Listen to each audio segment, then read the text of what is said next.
All right, let's try something. Keep it right there on Playboy Eddie. Playboy Eddie, we love you. We love you, my dog.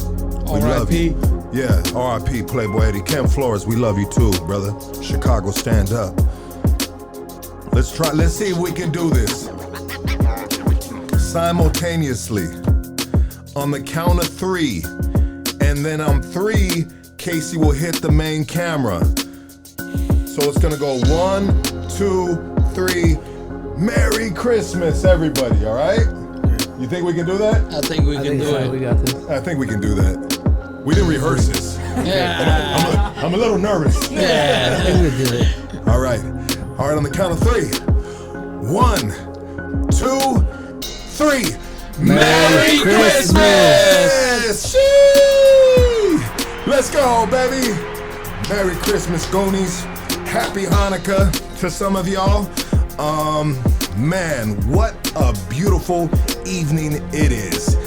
This is Christmas Eve right now. Yep. I mean, what is that? Some people unwrap their presents on Christmas Eve, and I think the majority of people, you know, I think it's the fear of missing out. They call it FOMO. You know what I mean? Usually it's used towards cryptocurrency, but I think now it's used towards opening up presents for Christmas, because I think systematically, when it comes to Christmas, and that might be the wrong word, systematically, but I think when we watch the movies, you gotta wait for Santa to come down the chimney at nighttime, right? Because he's gonna drop off the presents, he's gonna eat the cookies, he's gonna drink the milk, and then the kids wake up in the morning and they are so surprised at all the presents.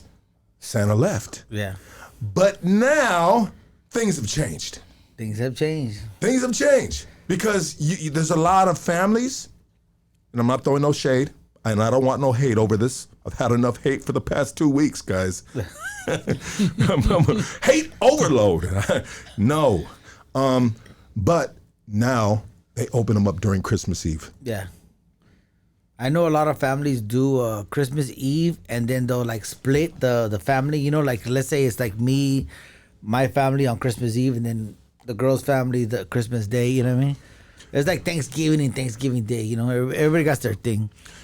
I mean, but I mean, ultimately, I feel like Christmas is about, you know, just being like grateful and just sharing the moment. You know what I mean? Like all year you just took a shit on each other, but Christmas Day or Christmas Eve is like that one day you get to redeem yourself. Like, I'm not that much of a piece of shit. You know what I mean? I got you that basketball. You know, I got you that scooter, right?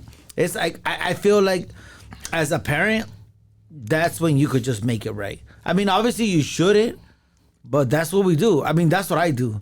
You know what I mean? On Christmas, I tell my kids, like, hey, I'm not perfect. I'm far from perfect, but I'm getting there. Work in progress, you know? Speaking of basketball, let's pass the ball to Loka. Loka. What's up? Christmas Eve or the morning? What do you? Yeah, what do you say? In the morning, we actually open them up like at 10 p.m. Yeah, everyone's already tired. Like my sister's older, you know, she just wants to leave right after and get her. So we open up at 10. So it's kind of like kills the moment because I have always waited after midnight. Yeah. And so now I guess we've gotten older. If it was like 10 o'clock, we're gonna open up the presidents. Yeah, the Benjamins. Where are they at? And I'm waiting for a Bentley on my driveway. Shit. Yeah. Did someone say Bill Clinton? Yeah, I said, Bill Clinton, where are you? Yeah, where are you, Bill? We're opening up the presents. Fucking Lewinsky, homie. Monica Lewinsky. We got the new Monica Lewinsky right here. Oh huh? man, I'm not saving the dress. So Hey, but if you think about it, she did good. After she did what she did, she got a whole street named after her. really, Yeah, she has a street somewhere. I don't Wow. fucking remember she where. wrote a book and everything. See what I'm Yeah. saying? You suck a dick, you become famous. You know, you got Chupas. a book, yeah. Like, Crazy, you got right? a book, you got a street. That's how Kim Kardashian took the game. That's what I'm saying. That's, Well, hey, Beavz, Killed the game. if the next. comedy career ever that's what fails, I'm saying. I swear to God, hey, I'm this close I'm this close to licking the sex tape, homie. Oh shit, no. Be like fools only, homie. What? Rick, come on, baby, talk to us. For us, it's I think it's the day before because Yeah, even see? with my dad, it's like I'm celebrating Christmas with them on Christmas Eve So I'm not good with presents. Like I buy stuff all throughout the year, and even when I buy them, like I don't. I show everybody beforehand. Like I can't keep a secret, bro. Like I give it to them. I'll be like, hey, here. Yeah. You know, my girl's like, what are you doing? I thought we said for Christmas. I'm like, yeah, but they need it now. So here you go, you know? Rick you get excited, huh? Yeah. That's what it is. You get excited for them, bro. That's cool. I'm man. a giver, bro. I like to give, That's you know good. what I mean? So it's good. Like today I sent some stuff to my daughter, and she sent me a video of her opening everything up. Yeah. So it was cool. She's in Texas, so it was cool. You know, she looked happy. It was a good feeling for me, bro, to be home and be able to do that. You know. Yes, to be home and to be able to do that. Yeah. So I think the homie hit it on the nose, man. Yeah. In regards to, there's so many broken families or split up families. You know, stepfather, stepmom. You know, or people just don't get along, so we can't function all together. So everything is just split up into just different, different family occasions. Hey, we celebrate Christmas the night before, or, so don't be trying to step on our, program. Step on my toes. Yeah, we did that last year, and it's 100% big truth on that. But speaking of big truth, the man sitting to the left of me is the big truth. And not only is the big truth, but he is the most featured. And I used to think, Casey, that it was George Perez. But I think Young Beavz. It's your boy, homie. I think Young Beavz right here is the most featured guest on Hoodstocks. So everybody, raise up out your motherfucking seats. This is Christmas Eve. I know you got the Santa slippers on and the PJs on. Hey, give it up for Hoodstocks great Young Beavz. I even let my Rorschach roll just in case, homie. Respect of Rorschach. Nah. Why? What happened, bro?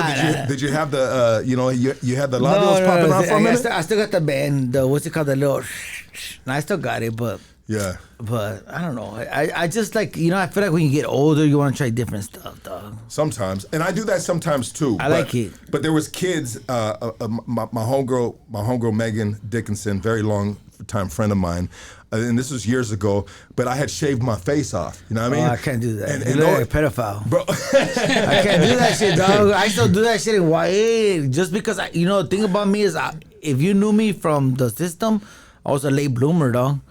So when I was little, I had no chest hair, no fucking nut hair, nothing, fool, nothing. And so I was in YA, so imagine these fools are fucking swole, fucking big old roshas, and I'm going in there all bare. You got a butt naked chicken in that bitch. Yes, dude. I'm like, fuck that, dog. So I started shaving right away, dog.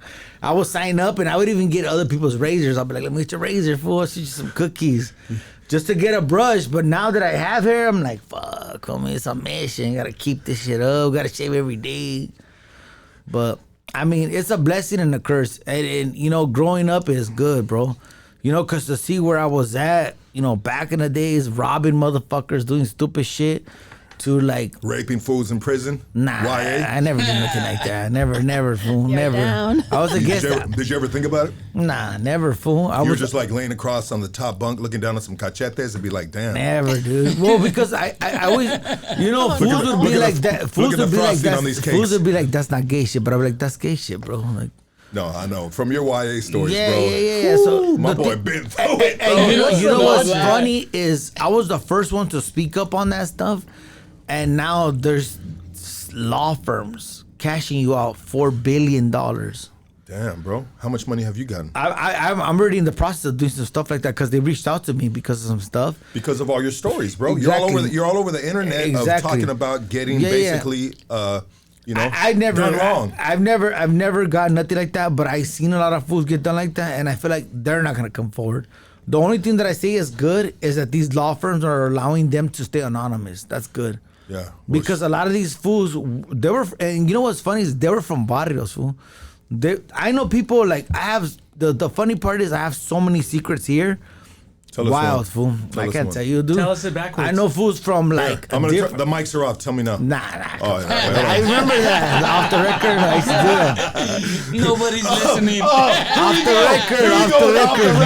record. You remember that? That's how I brought it up. But I remember because, and that's really what eats me up because I keep those secrets. I remember those people. Like I've seen some of the people. I went to an Osprey farm and I seen some guy, and me and my lady were there and we're fucking getting off the ride and I'm fucking buzzing and she's like, "Hey, who's that?" And I was like, "That was some fool that did. They did that for really dirty in Ellis, But he looked like a regular cat. Obviously, he was fucked up, And it's funny because people will be like, "Oh, it won't happen to my hood," but it does. I know people from your hood, different hoods that it's happened to. But I don't say nothing. What happened? Which one of my homies did that? I can't. Oh, I'm gonna take that shit to the grave, dog. If I was to say what it was his name Lucky? No. If I was to say, imagine it would fuck him up, But I'm willing to share the story right now. Yeah. But I don't mind because that was a time and a place where they were vulnerable and they, whatever happened, and it is what it is. See where I fucked up at is I was eating a honey bun on my stomach. You know what I mean? Got a cock meat sandwich. That's what happens. A cock meat sandwich. Making a real spread. Is that what they call it in there, bro? No, I don't know what it is, but they're like, "Hey, homie, you want a cock meat sandwich?" At the end of the day, it's and you're like, "Does it come with mayonnaise?" Yeah, people are doing so. People were doing some way out shit, dude. And I was the first one to speak up on it. And now, I used to get a lot of hate because of that. What exactly was your statement? Stop the gay shit? Not even like not even like that. But it was just my thing was like, okay, don't take my manhood. No. It was just like everybody's not as down as they act, right? There's always gonna be the alpha and the omega. They ain't gonna do it, dog. Yeah.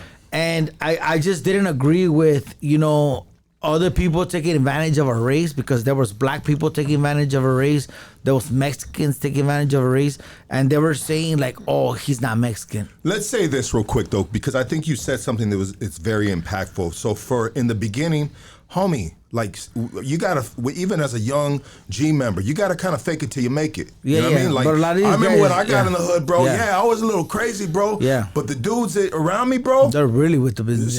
They were already seasoned dudes. Yeah, you know what I mean? So you don't know. You know. So I had to like fake it till I was able to like to make it. But, bro, getting the cheeks clapped, homie, it's over. It's a whole different ball game, homie. I don't gotta fake that to it's fucking over. Say, "Hey, homie, I'm ready to die, homie, for this shit, bro." But the thing, you ain't taking the cachetes, homie. The thing about that is just Beavz, you have to tell us a story. Was there any cheeks taken on Christmas Eve? Okay, the thing is, look, back in the day, like now, juvenile hall, you don't have cellies no more. There's no cellies. You wouldn't last year, Casey. There's no cellies no more. Oh, Casey would have. I would last all night long. Cellies would have been. Casey would have been clapping, dude. Right, you would have been clapped.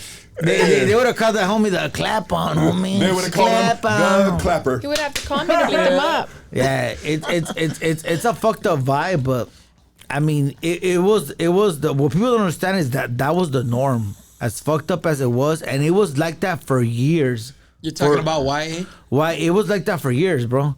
The only reason why it changed was because me and a bunch of homies were like, "Dude, this is wrong, bro." Like. Were you guys picketing or were you protesting with signs in the yard? Not even picketing, but it's just because when I went to Hawaii I was 12. By the time I came FEMA Raza I was 16. So I was already smashing. I was going at it with like the homies. I was going at it with the blacks. I was going at it with everybody. And I was telling these fools like, dude, if I could do it, why these fools not doing it? So the thing was I used to like eat with these fools. So I started talking to them and I started seeing that they were just not about that. They were just kids that made a bad choice or they're on drugs. And I started seeing, how we're preying on the weak, dog. And which is what it's meant to be, right? But if you think about it, like you preying on somebody that's weak doesn't make you strong, bro. It makes you weak yourself, bro. Makes you gay. Yeah. Because why don't you go against somebody that's really gonna go hard on you? Why don't you do that? You don't. You know, you don't. Well, just like in the jungle, you know what I mean? Lions and tigers, they go for a gazelle, you know what I mean? Exactly. You know? Exactly. And then when you see them try to go for a buffalo, bro, it's a harder kill. It's a harder kill. Why not go for the They don't easier want kill? that. They don't want that.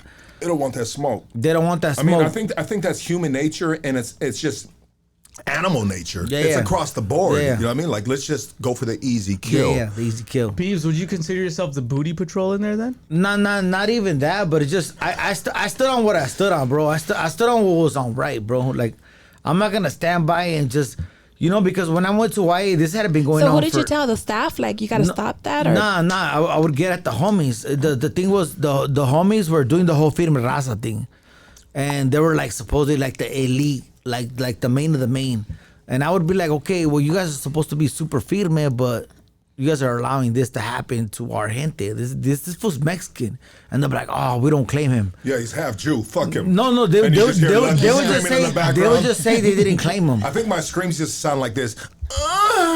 But at the end of the day, it's like he's still brown, fool. Oh no. He would look brown. That's what my screams sound like. Yeah. my thing was against that was just that he's still Mexican, bro. It doesn't matter whether you claim him or not claim him. Like, he's still Mexican.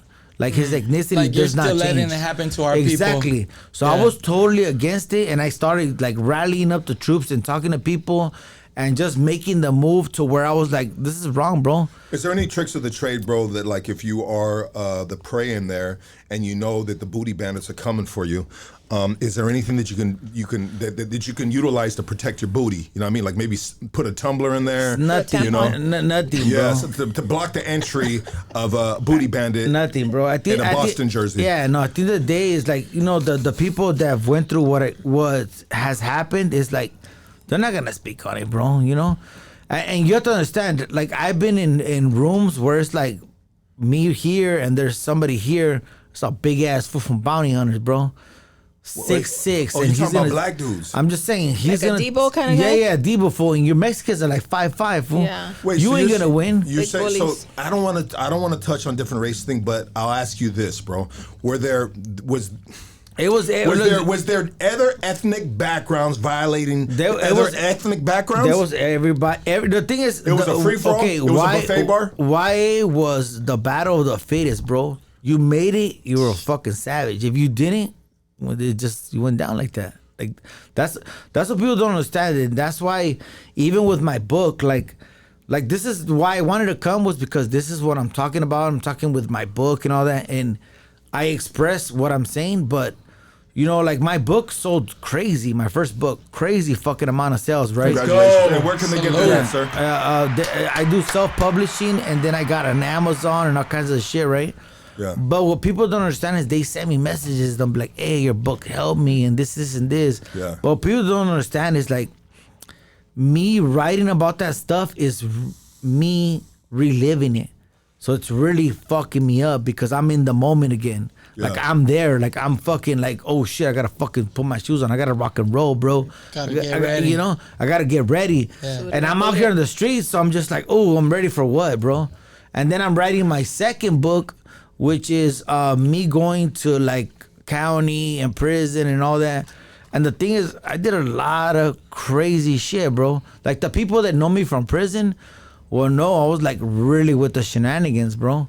Like, really with the shenanigans. Beavz, let me ask you a question, brother. And one thing I love about having you on here is it's just like having this dude on here, he just goes, bro. You know what I mean? Which is absolutely amazing. Once again, give it up for Young Beavz. Yeah. And I actually got some gifts for you right here that I want to give to you before we continue on this beautiful Christmas Eve. Merry Christmas, Merry everybody. Christmas, and, mother filthy animals. and I want to say this too. So within my household, now that I live a regular life, finally, and are celebrating Christmases as an outstanding citizen, tax-paying motherfucker, you know, I wait to have my kids open up their presents in the morning, because if they open them up at night, they ain't gonna go to sleep. Yeah, that's true. They ain't gonna go to sleep. They're gonna be up all night long, so they know the sooner they go to sleep, it's the sooner they wake up. And then we can have a fresh day on Christmas Day. That's good. The question I wanted to ask you is this, bro. You have suffered mad trauma, bro. Do you get therapy from that? I don't get therapy. Okay, let me continue before we get, because I know once you go, you go. But I wanted to ask this, though. So, brother, you are fucked up in the head. Yeah. I think that's safe to say. Safe. You know, by just your circumstantial life raised up. You know, you went down that road. You suffered tremendously, brother, and I commend you for just being here and being a good citizen now and paying it forward, writing books and, you know, creating awareness, brother, or just sharing your story. A lot of people wouldn't share the shit you share on these platforms. You know what I mean? I gotta give it up to you for that, bro. You are transparent. You are the definition of hoodstocks, bro. Transparency is key, and sometimes it could be therapeutic. But like you said, when you get in the moment, bro, you relive these things, and it's kind of like ripping off old, reopening fucking scars, wounds, right? But do you always think about, like, will you be at the mall and you'd be like, oh, that fool for sure would have gotten his booty taken? Like, is that always on your mind about dudes getting their booty taken? Not even like that, but it just like the thing about me is the way I deal with stuff is I like I said, I don't do therapy or anything like that.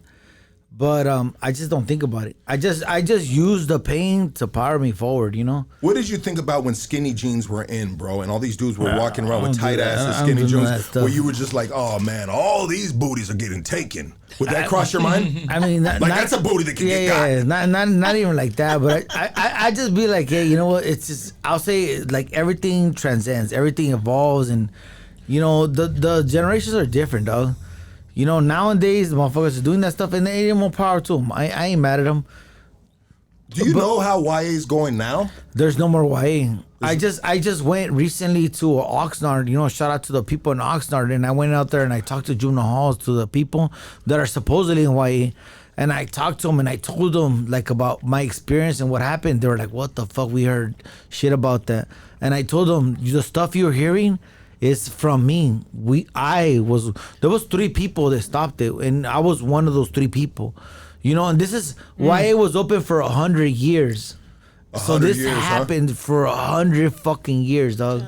100 fucking years, people are getting done dirty, dog. Do you think that it progressively got worse and worse? It got worse. It got worse because do you think like maybe like the 40s, the 50s, 60s was way worse? I mean, and then your time was less worse. I'll say this: it evolved from what I know when it really kicked the shit hit the fan was 60s, 70s, because that's when the homies evolved. Obviously, 60s, 70s, we evolved from that, the 60s, 70s.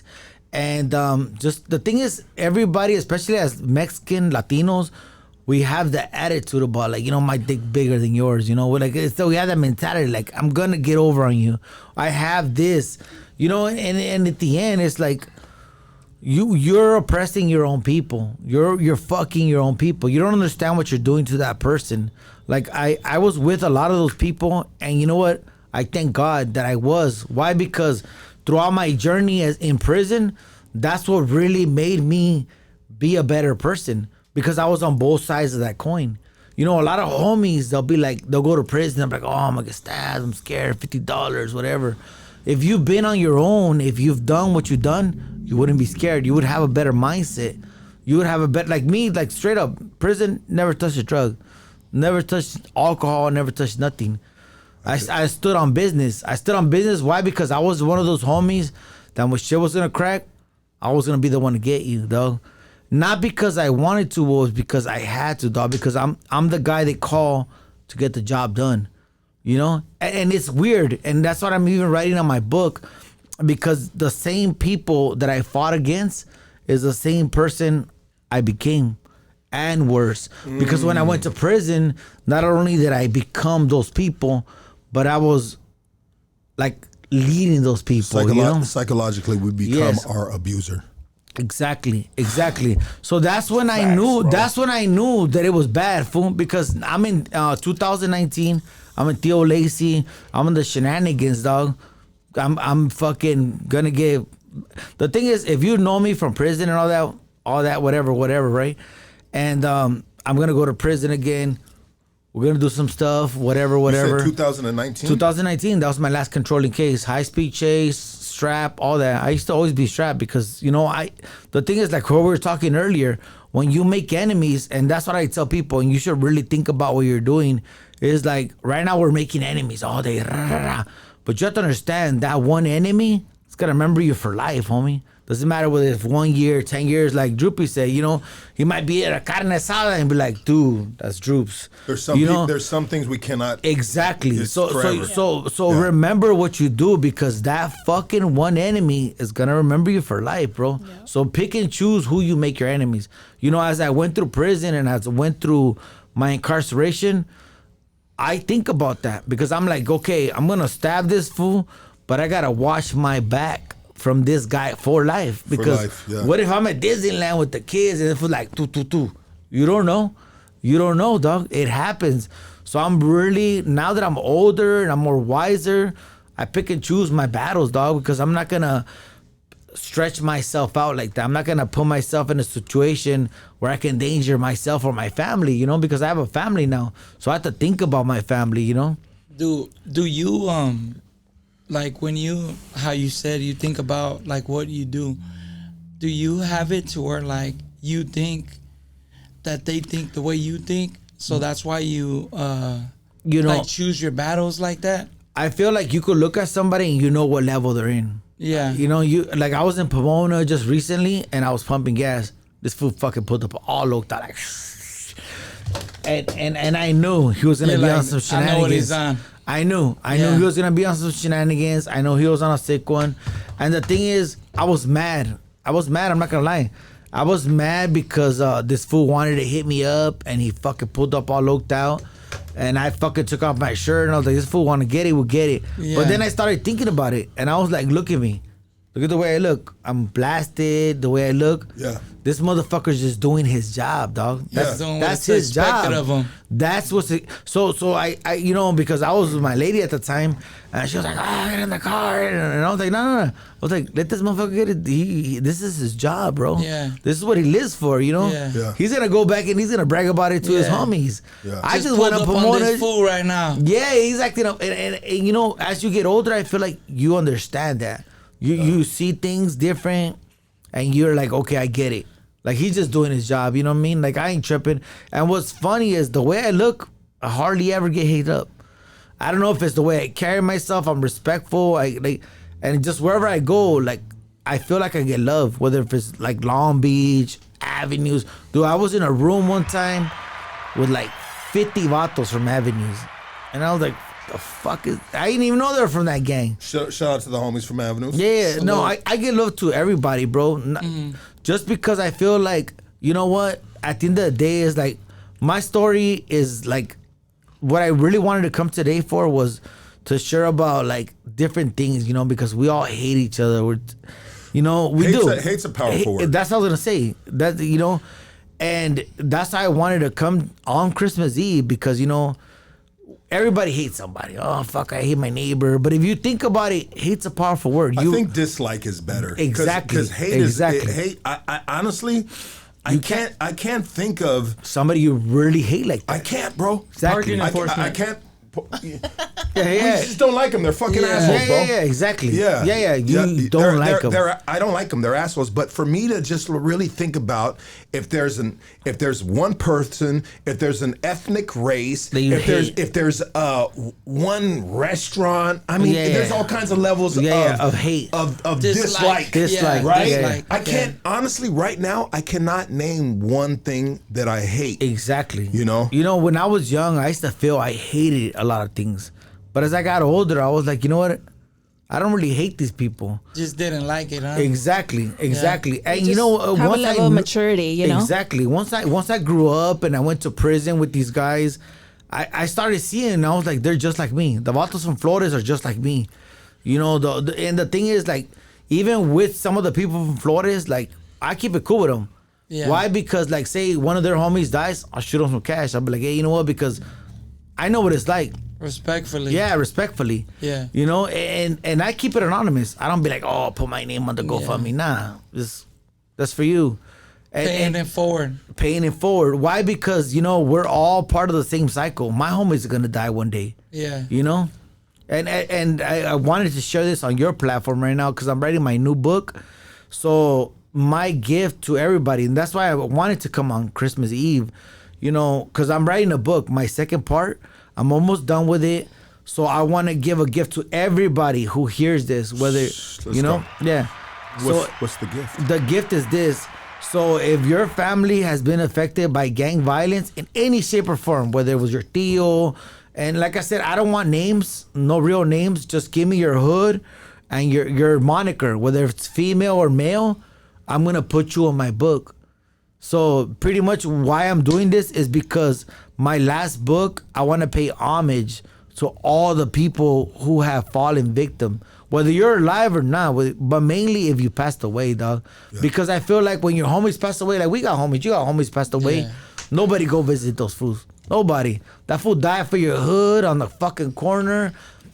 Nobody even puts that fool a beer. Nobody gives that. There are fools that go. Okay, but it's rare. I visit my homeboys. Okay, but it's rare. There's people that go though. I do visit. I'm glad you guys do. It's not something that's common. I can't say that I go at all. See what I'm saying? Yeah, I'll be honest. See what I'm saying? Keep it a buck. But what I do is I will bring them up from time to time on a podcast, and I will think about them from time to time. And there was a point in time.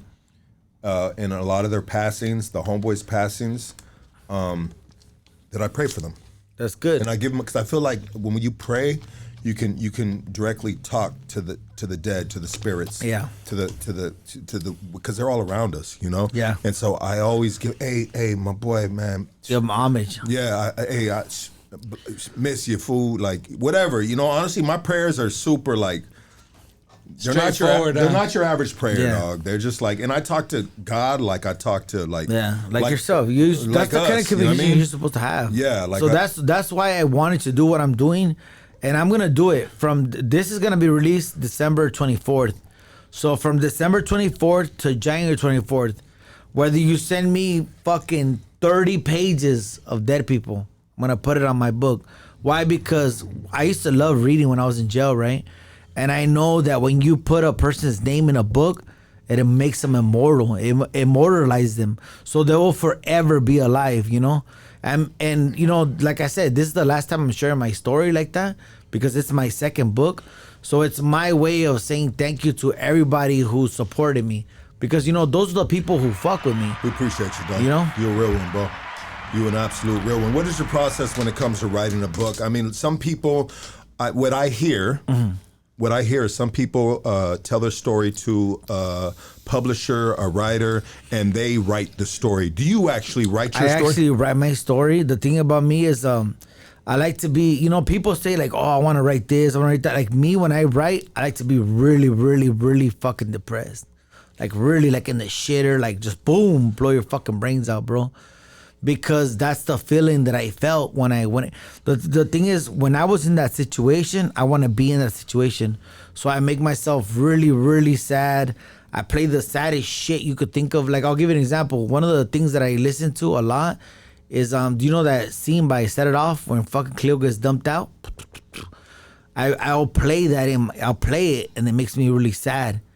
You know, I just want to be really sad because I want to be in touch with the moment. Your emotions. Yeah, exactly. Yeah. You know, I don't want to be acting all awkward. I want to be who I am, you know? It's like a songwriter. Exactly. It's like a songwriter. Exactly. That's why some of our greatest music in the world by artists, songwriters, are when they were going through some really dark times. And that's what I put. Our great times, yeah. You know? I don't really put no great times. There's my book, the way I'm writing it is just basically...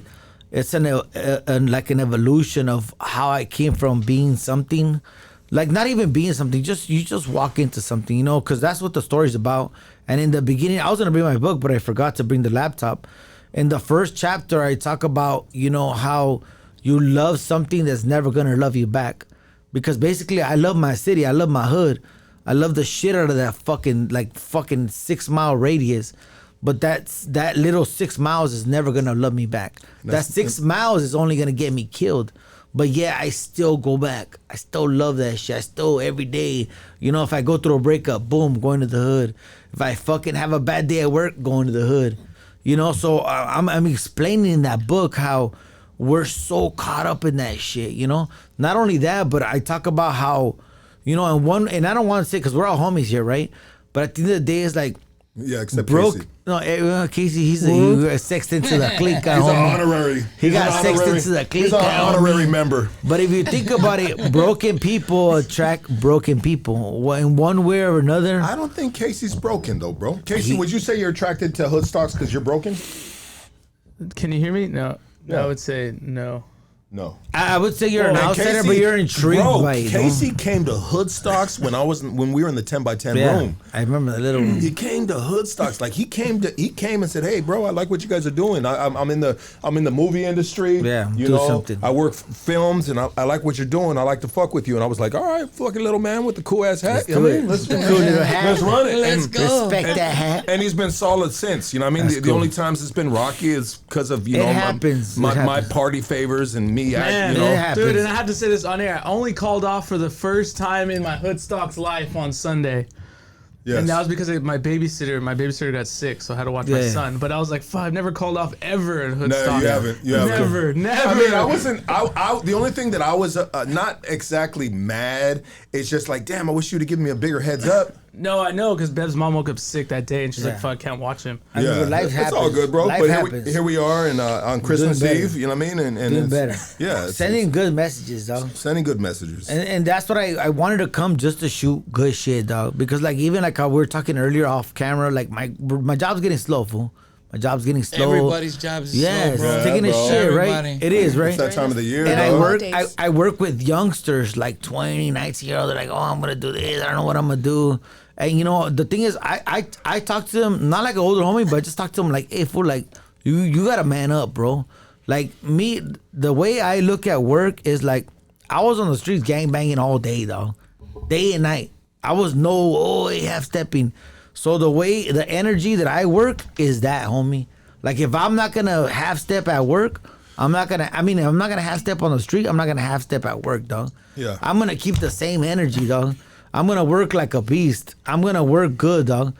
Why? Because, you know, that's your family you're providing for. If you're out there acting like a fool for your homies, why ain't you gonna act like that for your family, bro? Right? I think that's what makes us good workers, bro. Exactly, Because fool.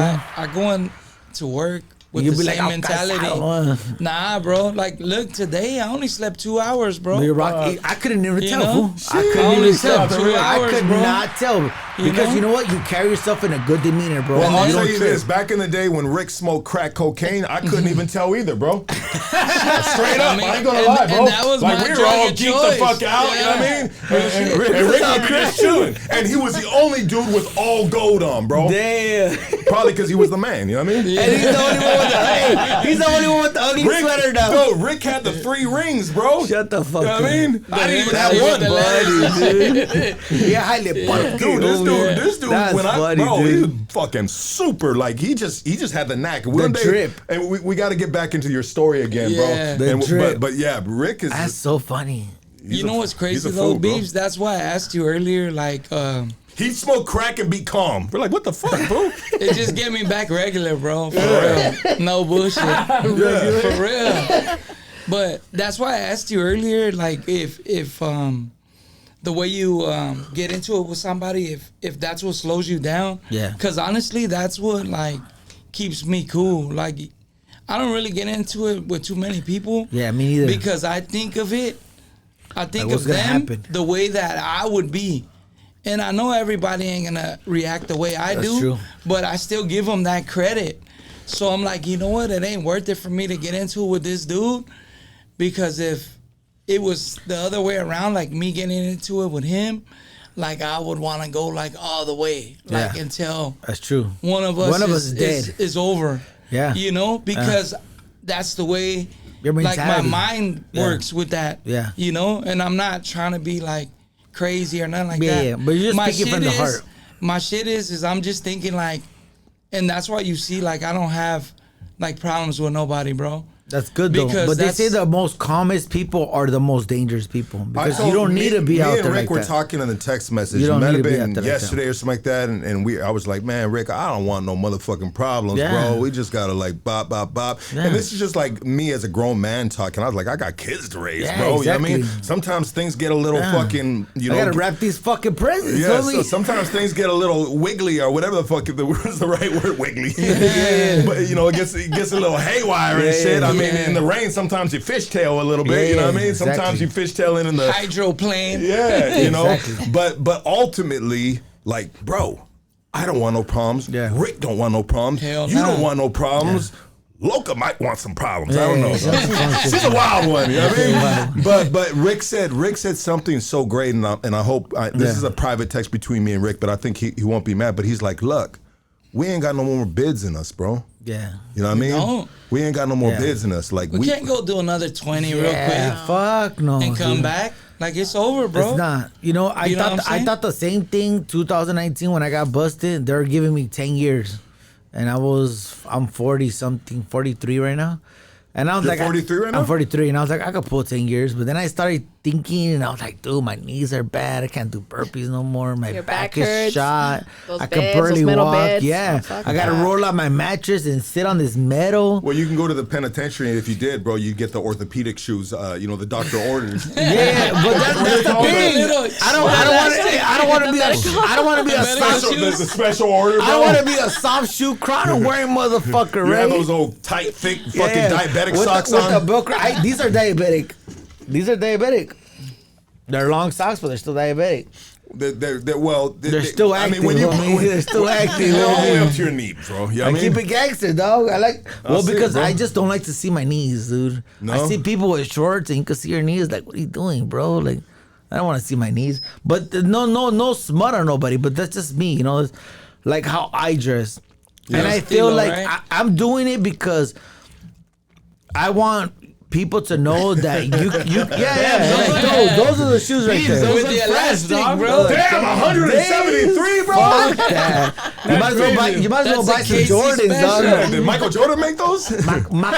Michael Jordan. Yeah. But I mean, I do what I wear and how I wear is stepper. because I want people to just be comfortable with yourself, Like, just be who you are, bro. I'm out here making it. I'm out here, like I said, I went to go talk to the little kids in Oxnard. Chiques, they were fucking, what, fuck this, and the way, and I was like, bro, you can be just like me, bro.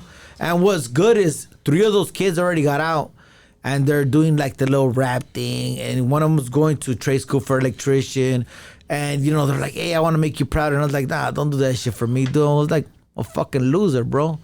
Don't look up to me, dog. Do it for your family, bro. Do it for your kids. Do it for your mom. Your mom But they went. look up to you. You're a role model, fool. Believe it You or are a not. role So model. I should You're just a- take it. It's just Don't- hard for don't me be to hard on take that. yourself. You think so? You're- Should I just take it? Yeah, take that. Okay. You're a You deserve survivor, bro. that. How were you able to get into the juvenile halls and stuff like that? So the way I got into the juvenile hall was because one of the Huras from out there in Oxnard reached out to me and like, hey, your story's impactful. We've been shooting your book around. Yeah, bro. Would you mind coming and talk to these kids? And I was like, yeah, I don't mind now, at all. So I go, and what's funny is, one of the biggest gangs that I fought in YA was Chiques.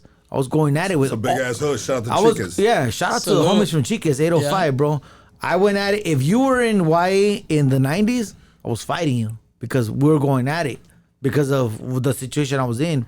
I was going at it with Chiques, Florencia, 18th Street, all the the big Maravillas, all the big gangs. I don't know if Rick is how up on or Loka is up on your story, but he was considered no good in YA.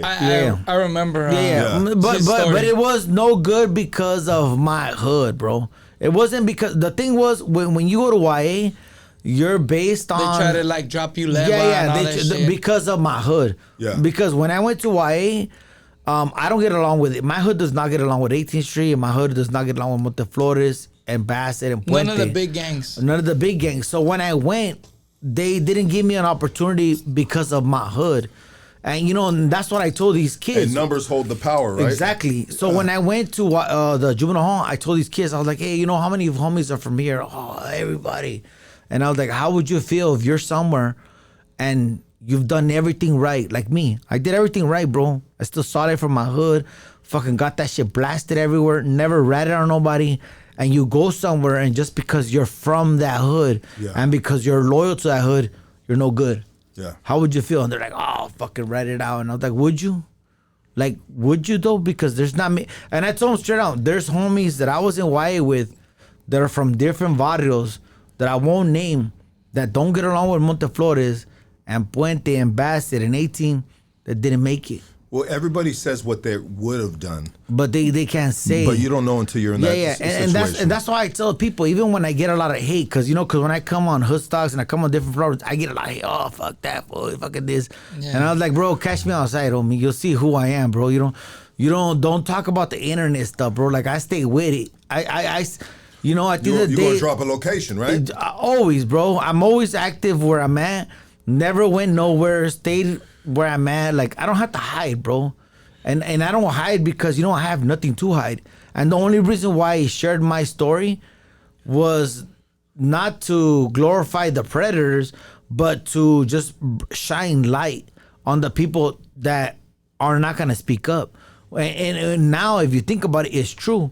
Because it's everywhere with these 4 billion. Look at 4 billion settlement, bro. They reached out to me and they were like, hey, you know what? We heard your story. This is very impactful, whatever. And I was like, hey, look, I just want to make sure that the people that really got affected by it need to get touched because, what's your key to the city, your key to these juvenile halls, your legitimacy is you writing a book, bro. Yeah. Writing a book is super legitimate. Yeah. Like, hold on. We ain't just bringing this dude in, bro, that said he did this time and he came out on a podcast, went viral. No, this dude has got a book out. Like, bro, that's legit. Next motherfucking level right there. Honestly. And a book he wrote. Book he wrote. Yeah. And I helped him out a little, bro. Yeah, he hollered at me on a couple words. I wrote the book just for people, And like I said, not to glorify it because like at the end of the day, it's like I love being a homie, dog. I'm gonna die a homie, dog. But what is it being a homie? I mean, being a homie is just what area you grew up in. Like you have pride in yourself. I mean, when I became a homie, it was just about respecting where you're from, respecting the area, loving something, being part of something greater than you. Being a part of the community within the community. Yeah, exactly. A certain section, bro. Exactly. And having pride for where you come from, and where you raised wrong up with that. and being accountable and admitting you're wrongs. Yeah. I mean, there's so much depth, there's so much detail into being a homie. It's not all fucking shoot 'em up, bang bang, all that shit. It comes to be good. a There's homie, bro. stuff. To be a good stuff. homie, man. There's a lot of good in it. It's a badge of honor, but you really pay for that badge of honor. It's a lot of responsibility too, bro. Responsibility. And like Loka was saying, like for you, homegirl, like Loka was Loka's a homie. Yeah, exactly. 100%. I look at her the same, and like I struggled with that because I didn't want to be. Like she said, oh, I'm a role model. And I was like, don't look. But I should embrace that because, these little kids are looking up to me like that. Like when I was there, they were just like, at first they're like, who's this stupido, eh? But when I started talking, the way I talked to them is like, I talked to them like, you're home. I was like, what's up, fool? What's your name? Spanky? What's your name? Woo. And I started telling them like, hey, what are you doing? Oh, I'm doing this. And I was like, hey, fool, like, get together, though. Like there's, and they're like, oh, I'm not going to listen to nobody. I'm not going to do nothing. I was like, well, you're going to go to prison. You won't listen to somebody, dog. Yeah. You have to understand, you can only think that way so far, bro. Yeah. And I tell them, look, and I tell them, I don't tell nobody PC up. I don't tell nobody rat. I just tell them, hey, bro, like, you just got to make better choices. There's nothing wrong being from a hood because you're already there. But be from a hood, but get a job, bro. Like, I never understood how people could just be like, I'm not going to work today. Like, you're crazy, bro. Everybody in here has a job right now, you bro. have to work, exactly. You gotta hustle, that's bro. is. I tell those little kids, since they were, I'll talk to like 11, 12-year-old kids. Yeah. I'm like, bro, you gotta get that urge of getting up and working, bro. Like, get up and go to school, do something, bro. You know what's crazy though is I think about that too, right? And I think all the people that told me back then, like, hey, this, that, hey, be on this. Like, we don't get it until we lived it. Yeah, exactly. So it's kind of hard to tell the kids and younger people like what to do. But I think most people got to fall down a couple times before they understand. Like, oh, Definitely. I got to slow down. Yeah. Like this ain't Because at the cool. end of the day, what's gonna happen if we don't catch life, dog? But you gotta, 100%. but also too, for the kids that are listening right now, I can say fall down. Rick can say fall down. Yeah, sometimes you got to hit the wall a couple of times, but there's a lot of individuals that hit the wall one time and they're done with. Yeah, That's You know what I it. mean? It's over. and that's exactly what I was telling those please, kids. So please don't wait to hit the wall. Yeah, dude. See the wall coming. Yeah. And start to pump them brakes. Look at other people hit the wall. Me, Rick, Beavz, Loka. We're serving years, We bro. have been. We are so blessed to be here, and obviously we're here for a reason. Like we are right now, Yeah, we're paying on it Christmas. forward. We're here to give you guys some. You know, we're sharing some dark stories, but ultimately we want you to choose better. We're sharing you some positivity, and we are testaments to the street life. And not dude, there are so many young homies from our hood That ain't gonna get that No, chance. they just got in the hood and Yeah. pop. One time. Yeah. That's I it. have homies, fool. They got, bro. I have They done. homies that got jumped in and did that day. There's homies, Life. bro, that committed one crime. Yeah. Life, homie. Life. Like Done. they didn't get the chances that me and Rick got, or Beavz Yeah. got, or I feel Loka you. got. I You know what I feel you, mean? dog. Like, bro, don't think that you're Don't gonna be wait. like, oh, I seen these homies, they went through a lot of shit, We you can know. catch a couple tries Yeah, before nah, we get it nah. right. Like, don't wait for that, my Yeah, dogs. don't. Please don't wait for that. You know what I mean? Please don't choose. Choose better. I mean, just Now. I feel like at the end of the day, it's just choose wisely and just listen to who you listen to. Because like even my older homies, when I would see them back in the days, all blasted, all crazy, and I'm like, dude, I'm gonna go with these fools, dog. I'm gonna be like with it. But then when I started going to prison, I was like, these fools ain't even with the business like that. first dog. ones to roll it up, I put want the a level tattoos on their 4 yard. face. This motherfucker's in the gym. Like, what the fuck? Brother and he's all so-and-so. blasted on me. Hey, don't hate on the homie in the gym, bro. But There's good homies in the gym too, bro. But this fool Salute was to the saying, gym. this fool was saying some war stories, Well, dog. you know, you got to keep in mind too, bro. There's some dudes that are street dudes, and there's some dudes that want to earn their shit in And- the penitentiary, bro. So depending on what hood Yeah. you're from, there's some hoods, bro, Yeah. that just be like, you know what? I'm gonna go in and do Yeah. my time. Shit pop off. I'm gonna Yeah. be there. If I Nah, get called I upon, wasn't like that. I'm gonna be there. You know what I mean? But there's like, I guess I can speak for myself. You know what I mean? Like, I'm gonna keep my head above water in the penitentiary, but my game has always been on the streets, bro. I mean, I Because- love- but that's because of where I'm from.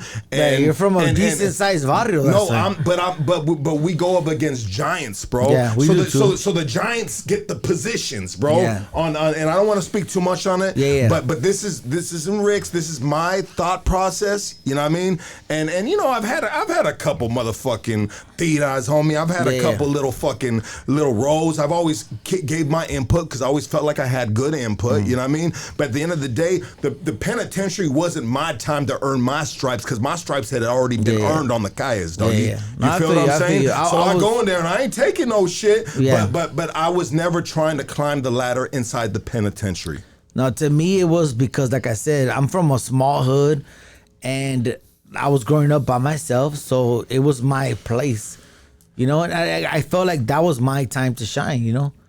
And you know, like I really believed in the cause. I believed in that whole movement, so that's why I did it. You know, when you believe in something strongly, it's like you're Democrat, Republican. I believed in that. I believed Even to this day, I believed- still believe in it. I believed in playing You know? the game. Yeah. I felt like, you know what? This is the NBA. We playing basketball, so let's play basketball. Yeah, let's take a quick break right now. I'm gonna pay some bills. Young Beavz, baby, is in the casa. Let's go. Yes, he's got to pee. You know what I mean? Let me pay these bills right here, baby. Lucky, I got a dentist appointment. Check, 1 2 1 2. What happened? Right now? Okay, go. Loka, get out of here. Okay. Damn, you're gonna go to the dental appointment like that? Come back and like this, and then I'm gonna go pick up the toys. What kind of dentist is that? Yeah, shit. My implant. Her dental appointment is at the strip club. How much is the implant? I have a hookup. Remember Myra? Yeah. Implants? Remember the one I told you? Okay, hey, we are sponsored by Shockaware. More than streetwear, it's culture. Lifestyle of individuality and self-expression through clothes. I want you to go to shockaware.com. Use hoodstocks 15 for 15% off. Looking for some good quality cannabis? Killer. Quality cannabis. Hip the folks at Killakushcali. They specialize in bringing you the best quality from OG to exotic. They got it all, baby. I want you guys to go to killakush.official on Instagram. Killakush.official on Instagram. Follow them. Or pull up on them at Drip Fits in the city of Whittier. And that address is 13800 Leffingwell Road, Whittier, baby. We're all sponsored by Ozempic Vince. Hey, I lost 25 pounds, baby. Everywhere I go, motherfuckers are like, damn, you look good. And it feels good for that compliment, you know what I mean, to be honest. I mean, at 48, 49 years old, I'll be 49. And for, you know, you lose weight, you look better, you look younger, you know what I mean? And you feel healthier. But when you're on this Ozempic, you have to, like, fix your eating habits. You have to fix the whole culture of what made you overweight, you know? And so, yeah, it's a cheat code, but, you know, use it responsibly, you know, reprogram your eating habits and your whole entire lifestyle with health. But if you would like to reach Ozempic Vince, that phone number is 714-269-1900. Once again, that's 714-269-1900. Calling all bakers and chefs. Upgrade your kitchen with Origin Bakery and Restaurant Equipment. Top quality ovens, mixers, and more at unbeatable prices. Perfect for your next culinary creation. Visit Origin today at 10441 Rush Street in South Omani. Okay, once again, their address is 10441 Rush Street in South Omani. And check them out online, Origin Bakery Equipment, and you can call them right now or text them at 626-579-3580. We're also sponsored by Prime Equity Mortgage. Ladies and gentlemen, it's pretty much official. We're in a buyer's housing market. Home values are softer this year compared to last, and that shifts present opportunities and challenge. If you own a home and are considering consolidating debt to become debt-free, now may be the time to act while your home value remains strong. A lower appraised value down the line could limit how much you can borrow. If you're looking to buy, get yourself ready and get pre-approved. So when the right deal comes along, you can move quickly. It's free and it takes 5 minutes of your time. I want you to call Andrew right now or text him right now, and that is 626-825-6565. Once again, his number is 626-825-6565. We're on sponsored by the Premier Taxes and Legal Service. Tax season is coming up, so this is your guy right here, serving the Inland Empire and offering full remote filing anywhere in the U.S. In other words, you can call him up. You don't even got to pull up to the office, and via email, via text message, phone call, FaceTime, all that stuff. If you're tired of TurboTax missing deductions, switch to the pros. We guarantee a bigger refund and a smoother process. We specialize in small business returns, helping you legitimize your business while keeping your tax bill as low as legally possible. Hit up the boy right now at 909-536-1570. Once again, that's 909-536-1570, or you can follow him on IG at VPremier, VEE Premier. We're also sponsored by Doug Sherrod, KingKongLawyer.com, KingKongLawyer.com. You know what it is right now, baby. You know what it is with our lawyer that we have a retainer right here, Doug Sherrod, the best lawyer in the game, baby. Let's get back right here with... You gotta go to the bathroom, Lucky, or you good? Yeah, as a matter of fact, let's take a quick break real quick. Yeah, let's take a quick break.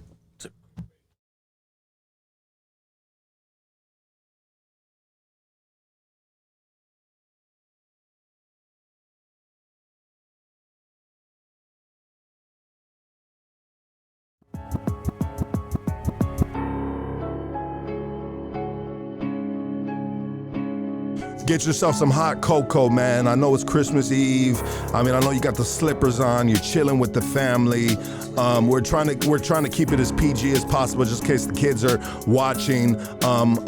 Maybe not. The conversation is rough. The conversation is a little tough, you know what I mean? But we love you guys. Yeah, get yourself a little drink. Nobody's working tomorrow. It is Christmas Eve, man. Merry Christmas, my dogs. We love you so much. Yeah, let me go use the restroom, guys.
Check 1, check 2. We back, baby. We back, my dogs. We got our hot Don't cocoa ready. put it on. Yeah, don't put it on him.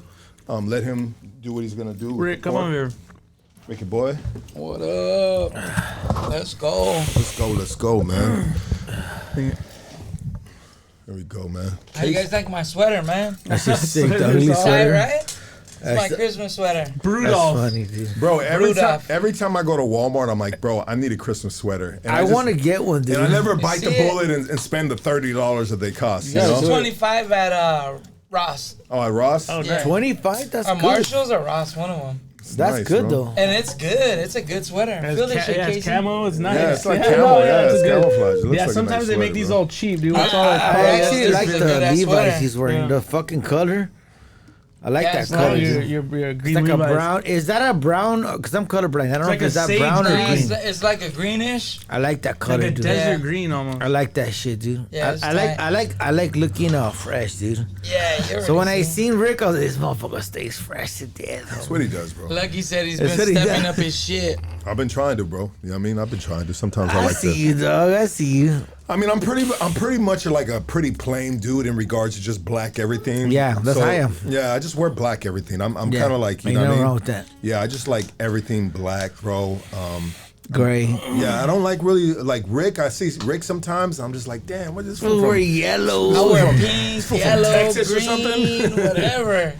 I wear it all, bro. But that's good Man, though. you're- That means you're stepping out of your zone. I started doing that. No like way out of even my red. zone, bro. I Rick is never like- used to wear red, and now I'm fucking. Rick rocking is the like fuck out of 100% that. like 2000s, bro. That's Yeah, cool. Exactly. That's what I was gonna I'm say. for sure out of my zone, bro. That's good though. Yeah. That's good I'm out though. there. You Yeah. have to, fool. You have to because You're imagine keeping it's it like, alive. yeah, you're not like I just bought a red jersey, red like I said red and black shoes, fresh. Dude. You know what's crazy is I was in the feds, right? So I was in there with dudes from like Minnesota, from Chicago, like a bunch of black dudes, right? And they're like, "Hey, fool!" They're all laughing and like trying to like give me carilla, you know? Uh-huh. They're like, "Hey, fool, what are you gonna be wearing? What size when you get out?" And I'm like, shit, I don't know, maybe like some 44s, you know? And I'm thinking I'm being cool, like I'm toning it down. They're like, 44s? You probably need like some 34s. Yeah, nobody And I'm like, wears big pants. hell nah. They go, hey, bro, like you're tripping. Like, how long you been down? I'm like, oh, I've been down like 15, you know? And they're like, Yeah, oh, nobody it wears that no changed, more, bro. dude. Like, it's different out there. Everybody's And, fitting. yeah, little by little, like I started off like at 42, went down to 40, went down to 38. You Like know, 36. And, I've been right around 36, Rick, you 38. coming out That's not ripped out like this, huh? Yeah, that's how I was coming. I was coming back like that, like baby, you see me? Yeah.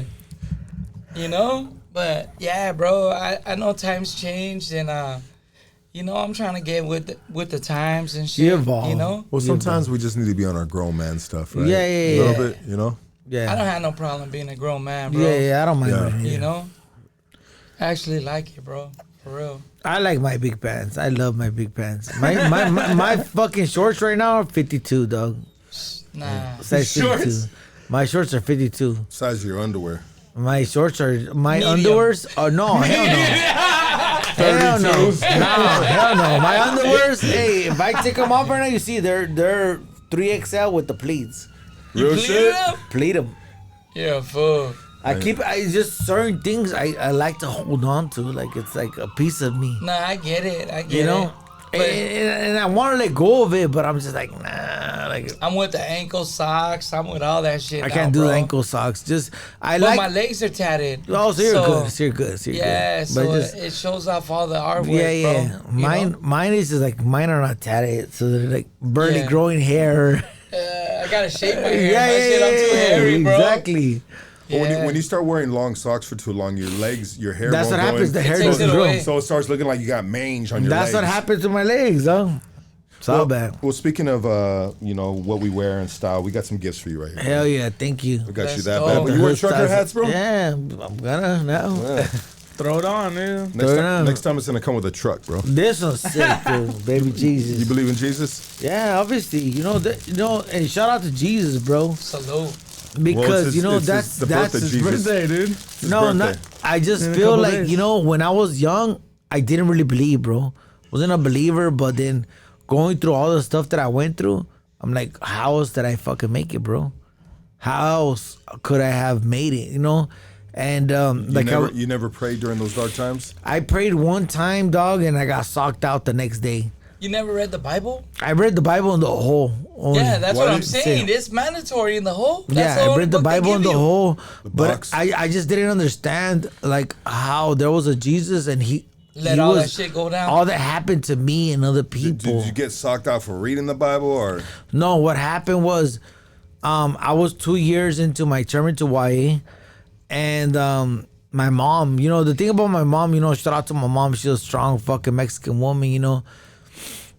I never told her. Salute your mom, I never told her what happened. You know, like to this day, she doesn't understand. She sees me all fucked up and she's like, "What happened, bro?"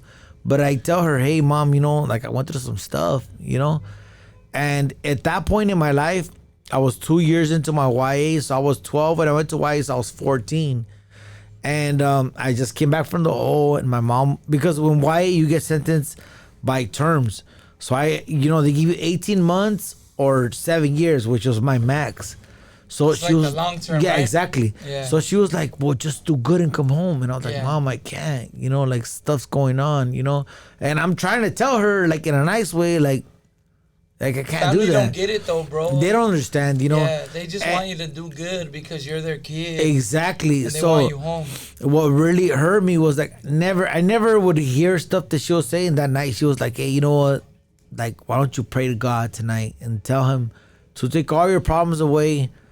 You know, tell him, you know, to tell these people to leave you alone." So, you know, that day I was like, you know what? I'm gonna fucking do it. I go back to my cell and I fucking pray to God and like, you know what, God, like I haven't been living right. I know I'm fucked up, but you know what? Like, let these people leave me alone. I just want to go home. You know, I want to go to my family. I'm a 14-year-old kid. You know, I'm a freshman. I'm supposed to be doing fresh stuff, but instead I'm fighting for my fucking life. The next day I wake up and I'm just like, okay, nothing's happening. Cool. I go to breakfast, nothing happens. I'm like, cool, like this God stuff's working. I go to school, all bad. I go to school, as soon as I walk into the metal detectors, some fool hits me up. It's like, "You be from Northside Bowling?" And I was like, "Yeah, what's up?" Fucking this. And I was like, fuck. So I get him up with this fool right there on the school line. Ba-ta-ta-ta. They break us up. They move me to the side. And you have to understand, I was like a hot target. So as soon as I'm on the side, I'm handcuffed. And this other fool's walking by. And he's from San Jose. He's like, "Hey, are you so-and-so from so-and-so?" And I was like, "Yeah." And I'm in cuffs, fool. And he's like, "Yeah." Fucking starts boo-bopping me in cuffs, bro. And I'm just like, damn, what the PC shit is this, right? But I'm trying to like fight in cuffs, but you know, it's a losing battle. You gotta bite them. I'm just, you know, you're going down. So that happens. I go to the infirmary. They bring me back. And that's what people don't understand is about why is like, there was no PC like in There's prison. nowhere to go. Yeah, in prison you go PC, you go somewhere else. And why they were bringing you right back. You're coming back. So I just went through that fucking double beating, and I'm coming back to school. And I'm asking the cops, like, "Are you sure I'm good to go back to school?" Like I just got socked out twice, bro. And he's like, "You're good." And I was like, "Am I?" And he's all, I go and I fucking go back to my third period. I go to my third. Yeah. He's all, he gives you the fucking attaboy. Yeah. I go to the third period and fucking vamonos in the fucking I'm sitting in class. This fool's like, "Hey," I was like, "All right, we have to get down in the bathroom." And this is the funny part. It's like, you know what we're doing in the bathroom, bro. We're fucking, you hear it. You can hear it, yeah. The teachers are like, "What the fuck's going on there?" And they're like, "Don't make it obvious." And I was like, it's obvious, bro. Yeah. Like, we're fighting in the bathroom. They know. Yeah, it's like, what is there, a full court basketball game going on We're there? fighting in the Hear all fucking street shit bathroom. of the shoes? We're fighting in the bathroom. We come out of the fucking bathroom, and then I go at it with the main guy who started my shit in YA. This guy, I mean, he knows who he is, dog. And how would you feel if you seen him today? I mean, honestly, I don't know. On You site. think you'd give him a pass and be that grown man shit? I mean, You honestly, said earlier, bro. You don't. The people ain't gonna forget you, so sometimes you can't forget them. That's exactly. what I'm saying. Yeah. I don't. Like even if that dude's in a wheelchair right now, bro. You gotta, mean, you to gotta, be and honest there's a with hill, you, bro. You got to push him down that hill, bro. What's funny is that person never met me. He was just about fuck his enemies. Yeah. He was one of those hardcore But we vatos. get it, right? I get it, and I get Yeah, it. we get but that. You know what he was so mad about, and you know, years later he told me, he was like, I was So just. you've seen him years later. Yeah. I seen him in you know, in throughout YA, and How was the interaction after? he was just mad that I didn't rank out. He But was how like, was the interaction with you and him? no, he just told me, why didn't you rank out? He Well, like, were you able to be respectful to him? yeah, after we're all respectful. that? We're Yeah. no. The thing was, I seen him when we're in a different tip, and he asked me. He was like, "Hey, Beavz, like, why didn't you rank out?" And I was like, "That's my hood, fool. Like, I'm never gonna rank out, fool. Like, But he was getting the satisfaction of, I'm gonna drop this fool Levi. And but why- the thing was, he did, but he did it. No, Because but I'm saying to be able to like Yeah. make you accept it. Yeah, and I is never, what I'm saying. and that's the thing. You know what I mean? I never embraced that title, and I was like, never, bro. Like, There was never. a lot of people that did. Yeah, Though, huh? yeah. Oh, that's the thing, and that's what we were talking about earlier. Is Yeah. like there was a lot of homies from like Sangra, Puente, Azusa, everywhere. It different doesn't matter. hoods Yeah. that don't get along with them. That ate cheese. They ate cheese. They ate Little Hill, ate cheese. I was the first vato, and that's facts. And That- that's not you that- throwing shade on these gangs. And I'm It's not just- throwing shade on them. Yeah, I'm yeah, not. you're Because just saying. it's all love to all those Yeah. neighborhoods. It's all Facts. love to them. It's all Salute. love to them. I mean, But Salute to all the I've only heard one homie from my hood, bro. That went down. That wasn't good in Yeah. regards to why. And that's what I was thinking you were talking about right off the rip. one Oh person, yeah, right? that one person. Yeah. If I could say a Don't letter, say I his will say a name. letter. I'm not gonna say a letter, Yeah, but I know the letter. Yeah. Yeah. To the Hey. letter. I mean, A, B, C, and the other one. I don't say stuff because, like I said earlier, like Yeah, you ain't trying to shit on nobody. I'm not gonna, and that's not my point, bro. Yeah. Yeah. My point You're is not like here to shit on nobody. I'm not, bro. I'm here to share a message of like EFD or whatever, XYZ, whatever it is, right? Let me give you your next present. Yeah. This is your next present. Thank you. Hoodstocks. Get in Let's the go. holiday spirit, bro. And Yes. I told you I got the hoodie for you, baby. Oh yeah, the hoodie I'm gonna rock for sure. Yes. And yeah, got you that nice. hoodie. For your lady, bro. That's for your lady. That's for my lady. Yeah. You know, at the end of the day, it's like I'm not knocking these people because you know, like I said earlier, like I live with them, dog. It's the same one, And, though. and, I, Lux, and I got that $75. you're thinking I about. got It's the same name. I got Thank you. $75 for you, bro. Thank you. And I know it's not much, brother, No, but no, I I just don't feel mind, like I fool. feel like all the times that you bless this platform, like, dude, you're giving us so much content and so many good interviews, like. Damn, let me give you a little bit of this Thank you. monetization. You know I what I mean? appreciate it, though. You know, I don't mind, fool. And it's $75, and I feel like it's gonna go towards like tall Put- cans and tacos. No. Because I'm I honestly think gonna about give you, it to bro. my kids. Well, no. Well, sometimes I think about. I'm like, what is young Beavz doing right now? And it's breakfast time, and I'm like, for sure he's eating a couple tacos and drinking a tall can. Yeah. You know what I mean? Yeah, for sure. Because sometimes I Gotta think ask how about that you, for bro. breakfast. I'm like, sure, for fool. sure he's drinking For a tall sure. can and having himself a couple But carne asada. it's weird, fool, because like I function in dysfunction like that. It's weird. I mean, we're talking about tacos and tall cans. Yeah. But it's just imagine heart attack waiting to happen, hungover. You know what I mean? Hey, I want to share a story with you. Yeah. 'Cause you said you never told you wouldn't tell your mom nothing. Yeah. So one time I made the mistake by telling my grandma something. Rest in peace, Socorro Aguanaga Nunez. I'm gonna tell you one story right now. Let me. Watch. So I shared her a It's a story sad one one. time. So one time I was on Springdale and Figueroa, and there is a market / liquor store right there, right? Facts. You know, and so I'm walking right there, and the Juras pass by, and they all break their neck, and it's one of the main gang units. You know what I Yeah. mean? They all break their neck, and they see me, they bust a bitch. And then so I'm like, fuck. I mean, so all bad. I run into I run into that market, and I said, hey, I tell the paisas at the meat market in the back, I said, hey, you know, let me hide right here. You know what I mean? And so the paisas are like go ahead. That's cool. And so, no, it's not. The paisas are like, yeah, go. And so I go. So the back of this market is a meat market. You know what I mean? Yeah. And so I go, and I don't know if Rick knows this, Rick, but when you go into the back door, there's an upstairs back there, bro. I don't know if you know it's a true story or not, bro. No. Yeah, I didn't know that. In the back of that. I just write on the building, bro. Yeah. I just tag on that motherfucker. You know what I'm talking about, Yeah, I right? know what you're talking about. Springdale and Fig, bro. Yeah, I know exactly what you're talking about. And so I run into the meat market part, bro. And I walk in, and then I see there's stairs that go up. Yeah. So I go up there, and I hide behind a bunch of boxes, right? So obviously the Hudas come in, and they probably all go like, "Hey, he's back there." For sure. That's what I'm thinking, bro. Yeah. You know what I mean? And so the police department of that area comes in, and they're doing their job, bro. Yeah, you know what I mean? I'm a what hot commodity, Yeah, bro. trying You know to what I mean? get this I'm kick-time cash playing the in. game, bro, and I'm not throwing shade on what cops are supposed to Yeah, do, what I'm that's their supposed to job, do. bro. Yeah, we both. I'm playing the game, bro. I'm in the field, bro, and sometimes the field is for real, bro. Is this Yeah. it? That's it. That's that it right Yeah, here? that's it right there, dog. How the fuck you do that, bro? That's it right there, dog. Yeah, that's fake. So I run into that. Right there on the front and across the street. Bro, I'm telling you, you see that back house lifted back there, bro? Yeah, There's enough stairs back there. Damn. Bro, I shit you not, dog.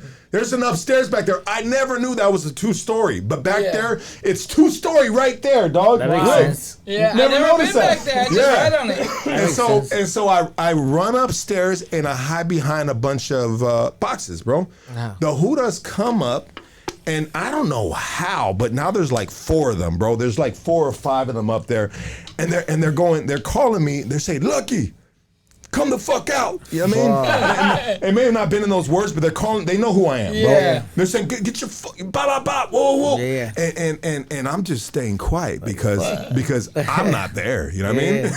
I'm not going to jail today. I'm invisible. I'm not there, bro. You know what I mean? I'm really not there, bro. I'm not going to jail today. I'm not gonna be like, "All right, guys, you got me, bro." You got Not me. today, Satan. Bro, like you gotta find me, dog. This is the Yeah. point of the game. It's That's the whole point. I mean, that's it's it. you, You gotta catch me. you homie. gotta find me, bro. gotta You know what I catch mean? I'm playing the game to the max, bro. I'm never the dude that's gonna pop up and be like, "All right, guys, Nah, you got fuck me." that. You know I'm what the I same mean? way. I'm over here. I'm behind this pallet right here. You know what I mean? Yeah. Like, nah, bro. I'm You better going. find me. I'm going all the way down with it, dog. And so they come, they find me, they search because I don't pop up. They search, they pull me out. And they beat the dog shit out of me, bro. Yeah, because it's given. it's because it's a blind You spot, ran, bro. and you ran. It's a blind spot, bro. And you're making them work. Yeah, that's Yeah, what it is. Fool. it's a That's blind what it spot, is. bro. It's just something about that. So Can't do it. they beat the dog shit out of me, you know? And so I go through the glass house. Sorry guys, I got the chills right now, I don't know why. He said glass out. Hold up. Little Linwood.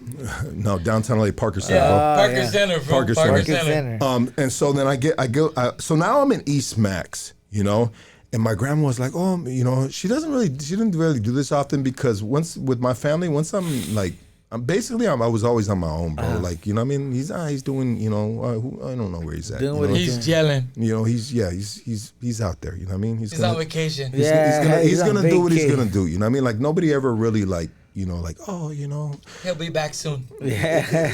And so my grandma's like, oh, mijo, you know, I think she came and seen me and I was fucked up, bro. She was like, mijo, what happened to you? And I said, you know, the cops, they beat the shit out of me, you know? And so she calls up the division, you know what I mean? The police department. She makes a complaint, you know? Fuck. She makes a complaint, right? And so I that's where I fucked up by sharing the story with her. You know, so Northeast Division comes and sees me in East Max, you know? And they go, you know why we're here, right? They give me one of those visits right there in East Max. They go, you know why we're here, right? I said, no. You know what I mean? The complaint. And they go, your grandma called up and she said that we did this and that to you, you know? None of that happened. You know? And so what he does is he puts a stack of files, bro. I shit you not, this is on my freaking kids, bro. Out your robberies. Yeah. They put a stack of files and they go, we have all these cases right here that I think is linked to you. you know? And they said, are you sure you want to go forward with this complaint that your grandma's making? And I said, absolutely not. I said, I don't know what this crazy bitch is talking about. That's wild. That's wild. She getting old, bro. She getting old. You know what I mean? I never said none of this stuff. You know what I mean? And I Rest in peace. Salute to her. You know, salute to her 100%. 100%. And I hate to say it like that, but you know, I'm just kind of being funny about it. But Clowning. You got it. a little You got bit. it. But like, bro, that was the like first time that anyone ever asked me like they owe me or like cared. And it was the last time that I really wanted anybody to care. Yeah. You know, because they came in and they said, "Hey, you see these stack of files?" I swear to God, Good. he said he dropped down like this and pop. Good. And he goes, "I think you're linked to every single one of these right here." You know, That's all bad. and I said, "Nah, Good. yeah, I'm good." Good. Little story, bro. So let me tell you my story. My story happened in growing up as a kid, when you grow up, you know your parents tell you stupid shit, like whatever, like, hey, Yeah, like you're I gonna hate you. they tell you, like, not even like that. My mom You had were a mistake. My mom would always. I don't even know if you're mine. No, my mom wouldn't say shit like that. My mom would always say stuff like when I would go to the streets, she'd always be like, "Oh, you're like a perro de la calle." Like she always say, Yeah, you're a dog on the piece street. of shit, Dog like on the the streets, Yeah. Because and now that I'm older, I'm much love to my mom. Like Shout out to moms. I understand that. What's your mother's name? Edelmira, What is her name? Edelmira. What the It's hell? like a super Mexican name. Yeah, say that again, bro. I want to say it right, bro. The Jew side of me right now is trying to process his name, bro. Edelmira. It's Eramira? Yeah. Eramira? Yeah, Well, what is it Edelmira. in English? That's what it is. Yeah. So I mean, we don't call her Rosa for short or nothing? No. It's Well, just- damn, bro. This is what I say. Parents can. What's her hood name? That's her name. Okay, go ahead. Edelmira. I'm just fucking with you. Parents only can parent like they were parented. And that's what my mom. Her mom brought her up fucked up, so she brought us up fucked up. Yeah. So she was a strong woman. Raising boys. I don't know if you guys are raised. that's it's exactly. hard to raise boys and As you're a a woman, woman, yeah. a single woman, also, right? Yeah. So the problem she had was like, she raised us, whatever, a little too tough, but she would always give us these labels, like, like, oh, you're no good, whatever, right? And people don't understand is that whether you want to admit it or not, that label stays with you, dog. Your mom said you're a piece of shit. I think it's just she expected more from you, bro. And that's what I think it was, dog. I accept it now that I'm older, and going back to my story now, 2019, I'm in a fight with my family because, I got into it with my sister, got into my other sister, got into my brother-in-law, got into my mom. I'm like exiled again. Yeah. So it's like YA all over again. And I'm like, damn, bro, like I'm really the problem. So I'm drinking, blah, blah, blah, blah. I'm fucking doing cocaine. I'm like, fuck. Did it solve the problem? Yeah. No, it didn't. And I'm just saying for the people out there. no, bro. just so you know, drugs and stuff don't solve the problem, right? But that's the quick getaway. The quick that fix, most of us do. exactly. It's a Yeah, quick you know fix. what I mean? Ozempic, dude. I should have, honestly. Nah, a lot of us do that shit because we try to take all the The bullshit numb, away. you're trying to numb it out. Yeah, fool. bro. But that's not the. It's not. There's no quick fix problem to that. You have to really solver. address it, and that's what my story is going to now because, it was Mother's Day 2019. That's when I got arrested. She calls me. She goes, "Mijo, where are you?" And I was like, "Oh, I'm at home, getting fucked up." And she's like, "I want to see you. Like, come." Like, and I hadn't talked to my mom in like 2 years. I hadn't talked to my family in 2 years. I'm in a fucked up place. This is when before I hooked up with anybody and done anything, right? And I'm just like, "Are you sure?" And she goes, "Come, like, I love you." So you know what I do? I fucking buy flowers. I buy flowers for my mom. I buy flowers for my sisters, both of my sisters, right? And I'm in my car, but I'm drunk. I'm doing cocaine. And I'm coming from Orange County, right? And this is a true story, and this is what I'm writing in my book right now. I've never felt vulnerable to this time, right? I'm driving CHP pulls me over. Like, hey, gotta pull over. And I'm like, nah, I gotta get to mom's, bro. Gotta get to my mom's. High speed chase, homie. Let's go. So I take a high speed chase to my mom's house, fool. From fucking Yorba Linda. In a fucking old ass, like 90 something Kia, gun in it. Going. This motherfucker. A good area though, bro. Fucking, hey, the lights are blazing, dude. And I'm just like, going, fool. Fucking everything shaking, fool. Yeah. I pull up to my mom's house, fool. And it's actually at my sister's house. And she's like, what the fuck's going on? And you give them the flowers? No, I got the flowers. I got all the stuff off fucking CSP, everybody gunpoint. Get the fuck down.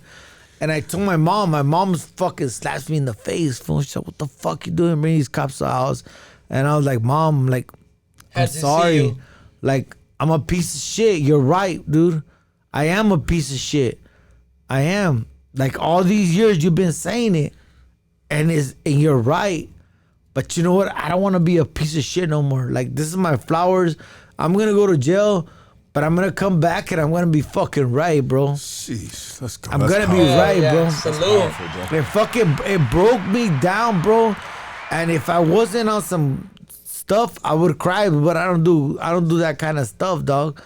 But it hurts because, you know, as a parent, you don't understand what kind of damage you're doing to your kid, bro. You know, growing up that makes me want to cry. Yeah, bro. growing up, I didn't realize it till now, and now I'm in a better place, fool. You know, 2019, I went to jail, and you know what? The last time I had prayed, like we were talking earlier, was when I was in YA. Yeah. 2019, I prayed again, dog. I prayed and I told God, hey, you know what? I could take this, bro. They're giving me 10 years. And I told him I could do these 10 years, God. I could do them. But I told him straight out, I don't want to fucking do them, bro. I'm tired. My knees hurt. My back hurts. I got fucking kids, bro. My last term, people don't understand.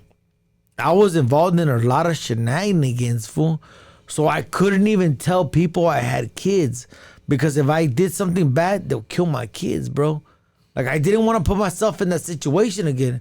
So I prayed to God and I said, you know what, God? Fucking forgive me, bro. I know I'm not fucking worthy, bro. I know. You shouldn't even be hearing me, bro. But you know what? I need you right now, bro. Give me a fucking sign. And you know what he did? He fucking gave me a book, bro. He gave me the book, which is The Alchemist. Good book. I like that book. Great book, bro. Yeah. The Alchemist. I've read the book. Okay. I need a refresher on it though. Okay, so Alchemist, what it's about, is pretty much about like a kid that's a shepherd, fool. It comes from a long line of shepherds. Just Really that's all he knows. Now I remember it. Exactly, Yeah. Now exactly. I remember it. Yeah. So that's the thing. And it's like a Middle Eastern book. Exactly. Yeah. All my life, Yeah. it's like I was a shepherd, fool. I was a homie. That's all I knew was gang banging and fucking doing bullshit, right? I knew and I felt that was my destiny. But when I went to prison and that day, I was thinking like, what if there's more for me, bro? What if there's something else? And I started opening my mind to other things, and believe it or not, other things started coming. Better things, fool. Things that I never thought would come, came, dog. And So that was a turning point for you right there? my turning point was 2019, dog, because I really, and you know what's crazy? It was COVID. I was in jail during COVID, fool. Yeah, me so too. I beat the COVID. I never got COVID, never did none of that, fool. I didn't get Because COVID of till my the street. incarceration, fool. Yeah. So I was able to beat all that. When did we do our podcast? After your incarceration?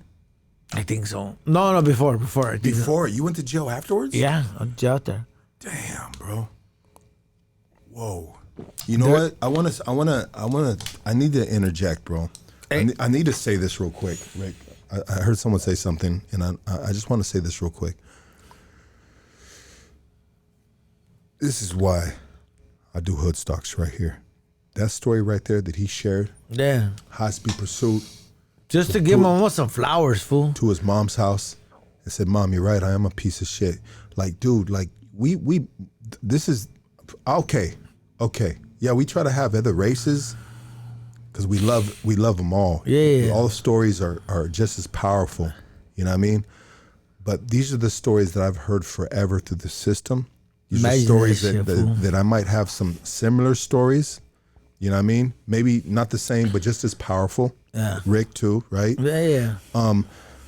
This is why I wanted to start Hoodstocks, because I've heard these type of stories through the homies all these years. If we Just were trying to make it right. If we were in a dope house, or we were in a cell, we in a holding cell in CCB, you know what I mean, going to court, like these stories, man. The shit that we have been through as homies is absolutely crazy, bro. But we are so resilient as a race, as a culture. Like I'm Chicano. You know what I mean? I consider myself Chicano. Exactly. I'm a Chicano Jew, and I'm proud the fuck of it. You know what I mean? I'm a proud Chicano Jew. You know what I mean? And I wouldn't trade it for the world. Yeah. Like being half Jew has just created a callus within myself to make me stronger, bro. You know what I mean? Like I like it that I got so much slack for being a half breed. You know what I mean? Because that made me who I am. But I will always identify as a Chicano Jew, bro. Super proud of my people's resilience. Super proud of the homies that I have been able to be blessed with, and in these dark times, to share the same air as them. You know what I mean? Because we are great. Raza, Chicanos, we are fucking absolutely amazing. What we have maybe self-inflictedly endured, you know what I mean?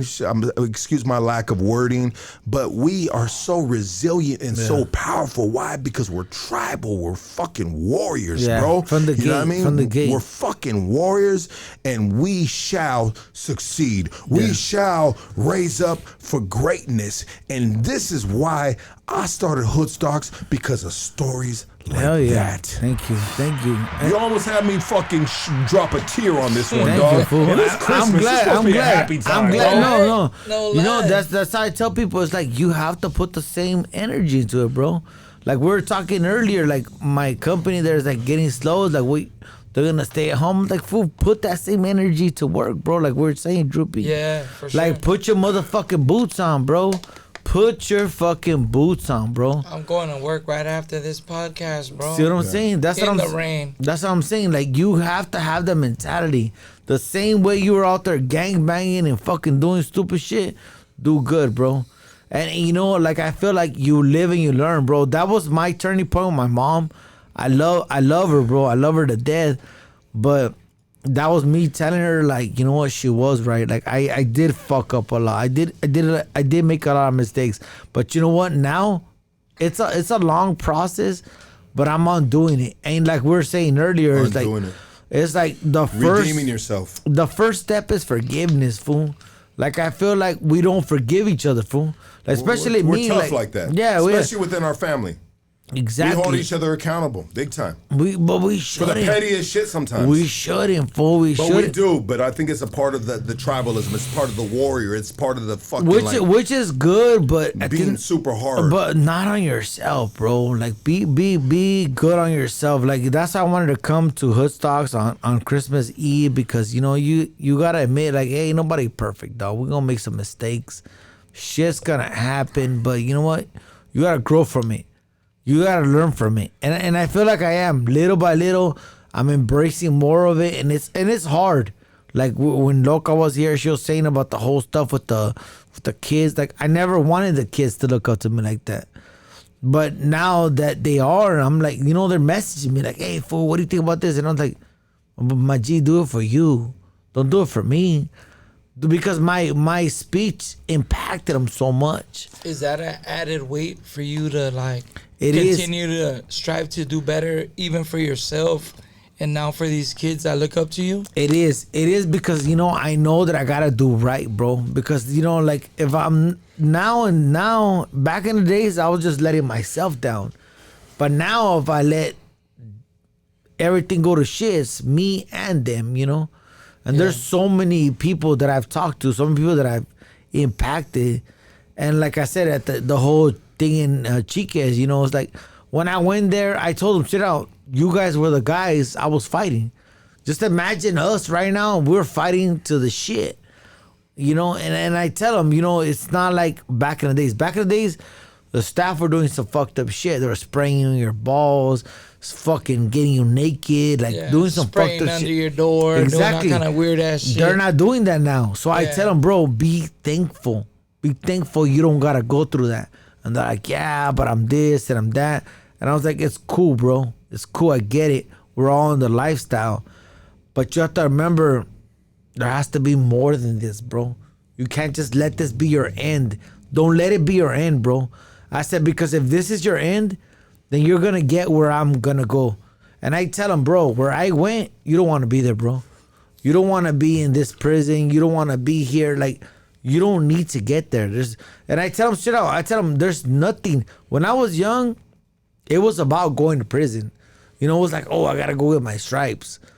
But now, shine for the homies. Exactly. Now I tell the homies, dude, you want to shine? Go to fucking college, homie. Shine for your family. Get a fucking job. Do right, homie. Stay active, but stay, do your shit right, homie. How does your mom feel now that you are making good strides and changing your life, bro? Trip out, fool. Low key, my mom, this is the proudest she's ever been in my life, dog. She looks at me, she sees me, and she's like, damn, bro, like, from seeing you here to here, stolen car here, is like, she sees me in a better place, bro. And I owe it all because, like I told you, that day I prayed and I read that book, The Alchemist, and it just made me feel like, because, for years, I was a shepherd. Yeah. Meaning, like, I was leading the homies. I believed in the cause. I believed in, like, hey, let's go down one for all. But then I started thinking, hey, you know what? Like, I'm really fucking up my own gente. And I'm writing a chapter of my book right now where I called this guy's mom to get some feria because he owed me some feria. And he's like, hey, whatever, right? And she's, this is the first time I really embraced, like, the poison I was giving these people, right? She's, what do you want? And I was like, well, I'm here calling on behalf of so-and-so, and I need this. And she's, I'll give you the numbers. I get the numbers, whatever, right? And she goes, hey, I want to tell you something. You got some minutes? And I was like, yeah. And she goes, you think you're better than my fucking son? And I was like, well, what do you mean? And she goes, I know who you are. And I know you're giving my fucking son drugs. You're fucking making our people sick. And I'm just like, hey, you know what? Your son came to prison with a sickness, and it is what it is. If I don't feed that fucking monster, somebody else will. And she goes, but what? You think you're better than him because you're giving it to him but not doing it? And I was like, I'm just doing what I need to do. And she goes, you're a piece of shit just like he is. And I hang up the phone, right? She says that while paying the debt, right? And you know what? To this day, after that, I never sold a drug in my life, bro. Why? Because I started thinking, like, where I got from, I got into your this. mind? Exactly. I got into the game in YA because I wanted to help my people. Yeah. I went to prison and I believed in it. I moved in it. But by the time I got to where I needed to be, it was nowhere near where I wanted to be, bro. What you were trying to do from the beginning, right? All I was doing was just poisoning my own people, bro. Ruining their own minds, dog. It's a cycle, bro. Yeah. And that's why I was like, you know what? I'm good. I'm not going to get... Because the way I looked at it was like, hey, he's strung out. I'm not getting him strung out. He's already strung out. He picked it. But if you think about it, who's not strung out? Who's not doing it? I started thinking I'm doing better by, covering my little tracks. But in reality, I'm just as bad as them. When I look back to YA, when I was fighting against the monsters, I became the monster, bro. I became the monster. I was feeding the monster. That's that when it all hit and it all came down to it, I was like, I'm good, bro. I'm not going to poison my people. I'm not going to feed bullshit to my people. If I feed something to my people, it's going to be good. It's going to be knowledge. I'm going to tell you, hey, you know what? Go to school, bro.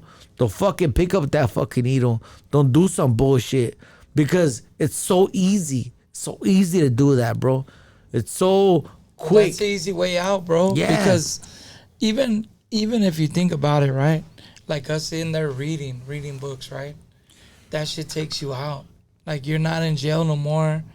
You're in the book. You're in the alchemist book. You're living that shit. You know what I mean? So I think these dudes that go in there and they just get high, and they're just looking for a quick fix, fool. Out, bro. They're just looking for a quick fix, fool. You know? And I get it. I never, thing about me is like, I never did nothing in there. You could see both sides of that. I could see both sides, fool. And now I don't hold no animosity towards anybody who did that. Yeah. And I just tell them like, hey, you know what? Like, it's time to make it right, bro. Yeah. It's you could do it, bro. You could. Let's wrap it on this right here. I want to wrap it on this. It's Christmas Eve, man. We got some, it's festivities cracking off right here. We're celebrating the birth of Jesus Christ, our Lord and Savior. At least my Lord and Savior. Yeah. This is coming from a Jew, you know what I mean? But I was raised mostly in Christianity. And it's Christianity has guided me through the toughest times. Yeah. Not Judaism, not Torah, even though it's all related, right? Yeah.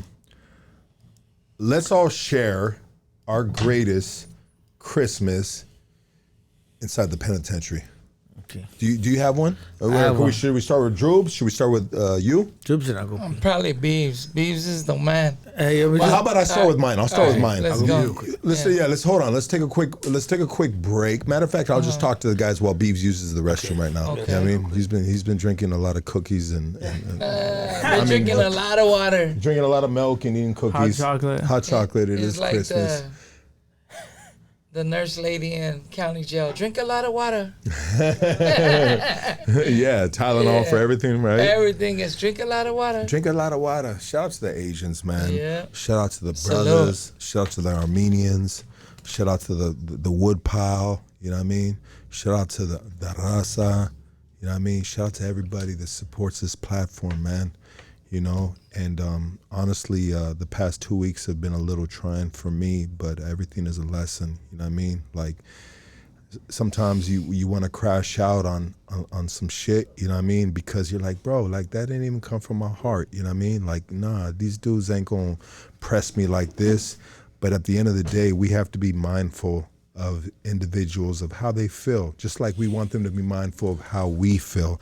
So when it's time for them to be mindful of how we feel, they take accountability, you know what I mean? And accountability is strong, you know what I mean? So I want to give a big shout out to the brothers and sisters that support this platform. I love you guys, man. The ones that we've had on the platform, I love you guys. Like, you guys never got treated any less than the homies that pull up. If anything, I try to go even more above and beyond with the hospitality, because I wanted you guys to have a great experience, just like everybody else overall, you know?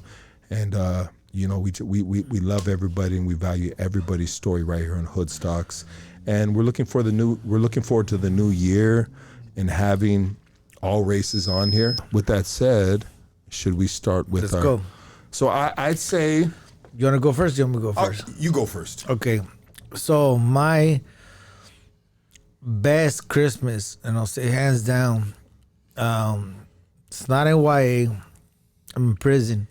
I'm in Centinela, and I'm in B Yard, and stuff had happened, whatever, right? But you know what? I always grew up as a homie to give, like the gift that keeps giving, right? So stuff had happened in, you know, canteen, shore, whatever the fuck, right? I had a little plug in canteen. I'm gonna say what it is, whatever, right? Whatever. So I tell the homies from every fucking car, San Gabriel Valley, Island Park, it was, you know, it was a gang of us, fool. And I was like, we're gonna eat burritos. And they're like, oh, ain't nobody even got it like that. And I was like, I got you guys. And they're like, well, how you gonna make it happen? And I was like, well, just don't trip. Everybody was worried about shit and this and no visits. And I was like, fool, we're gonna go to yard and we're gonna eat fucking burritos, bro. And they're like, fuck you, make burritos for them, right? We're gonna get them, right? I get them made. It was like fuck it, I'm not lying, like a stack of fucking burritos, bro. And everybody's like, you're a fucking idiot. You're spending value like that. And I was like, hey, bro, you know, this is something that somebody somewhere is going to remember. All they need, right?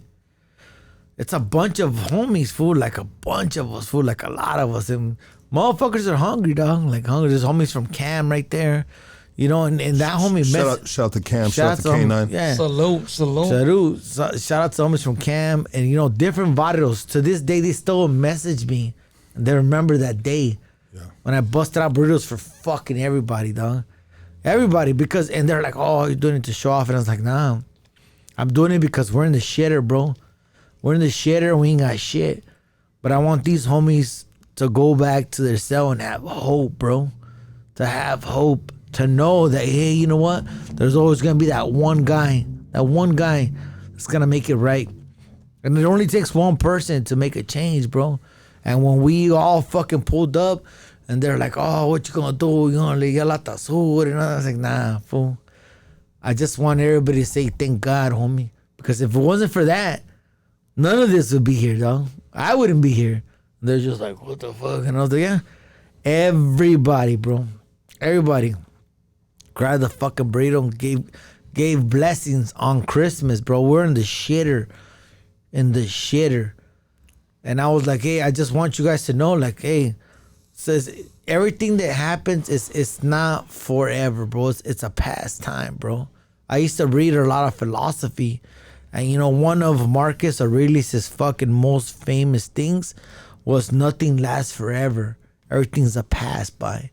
You know, and I tell people... You know, like, I came into your life for a reason. You know, because I blessed a lot of homies when I was in jail, dog. I did. You know, I was one of those homies that if I seen you and you ain't got shoes, I'm blessing you with some shoes, bro. On the strength, bro. I was like that. I'm old school. You know, there was 2 generations that came out of the homies. Yeah. There was the fucking drug dealers and there was the honorable people. There was just a split. Not the drug dealers can't be honorable. There's nothing wrong with that. There's nothing wrong with that. We got the next one right here. Yeah. There's nothing wrong with that. There's nothing wrong with that. Rick a big dog. There's nothing wrong with that. But I was just more of like, I just wanted to see the homies win, dog. Like if I seen you pull up and you needed some shoes, I would go get some shoes on strength. And I didn't even know you. There's a lot of homies that I bless with shoes. If you needed a fan, I'd be like, hey, if you need a fan, I got you with a fan. You need some visiting clothes? I got you with visiting clothes. And people would always tell me, why are you doing this, bro? And I'd be like, you know what? Because I have it right now. I can do it. But I'm impacting these lives. And I'm like, oh, you're fucking... Now I'm like, nah, fool. You don't understand. These people are going to remember, bro. And to this day, I still get messages. See, look. Of people that'll be like, hey, fool, I pulled up. I had no shoes. You got me, fool. See, I was able to do all that because I was a drug dealer, bro. Damn, I was too. Too. But that's, you know, you said there's drug dealers and then there's... Rick's one of the greatest drug dealers I've ever known in the game. I was a drug dealer, but Rick was a drug dealer without trying to be a drug dealer. I was a drug dealer. I don't know how he did that, I was a drug dealer, but the thing about me is like... It was always hard for me to be a drug dealer. This dude, it was like, you know, with growing a little up with Rick, you know, the times that we've had, because he's obviously gone further back with other individuals from the neighborhood.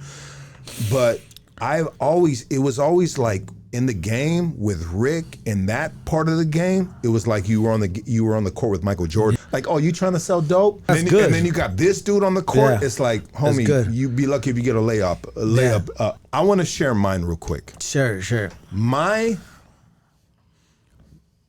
My greatest Christmas in prison / jail has been my worst one, bro. Was my worst one. And it's the most memorable one. And it was in 1998 in 3400 row, Able Row, the gang module, bro. Clown suits. You know? I was in the gang module, bro. I got pulled into the gang module straight up because I had a theater on in LA County. Yeah. Charlie Rowe, whoop-de whoop-whoop. I forget the things, you know what I mean? And so they snatched me up, they got me off the main line, they put me in the gang module, me and Chucky from Lawndale. And Chucky from Lawndale, mind you, he was only 17 years old at the time. You know what I mean? He was a minor. Me and Chucky from Lawndale. Love that dude right there. You know what I mean? We go to the gang module, and as soon as I go to the gang module, I don't want to put too much out there, bro, but I just became a target for the person I am and where I'm from. I'll say that. Yeah. To say as little as possible. And that Christmas, I was going through a lot of shit, bro, to survive that gang module 6-man cells at this time. It was one of the most dangerous facilities. Yeah, gang modules. It was one of the most dangerous theaters that I've ever been on in my life, and I was there on a parole violation, and everybody is fighting death penalties. Yeah, crazy. They're fucking bro. They're fighting crazy time. life sentences, and I'm there on a parole violation, bro. Fuck. And my neck is on the chopping block, and I'll just say that, bro. But I'm standing super strong, bro. Yeah. Super strong. I'm on just like either do or die. You know what I mean? I'm on pure pride, pure adrenaline, pure fuck that. I ain't going out like a bitch. Yeah, exactly. You know what I mean? And that Christmas, and I was in a 6-man cell with some dudes that wanted me to go bye-bye. And the other dudes, they had no choice but to follow suit on that a little bit. I might be saying too much, and I can cut this out if I need to, you know, but it happens sometimes like this in the system, you know.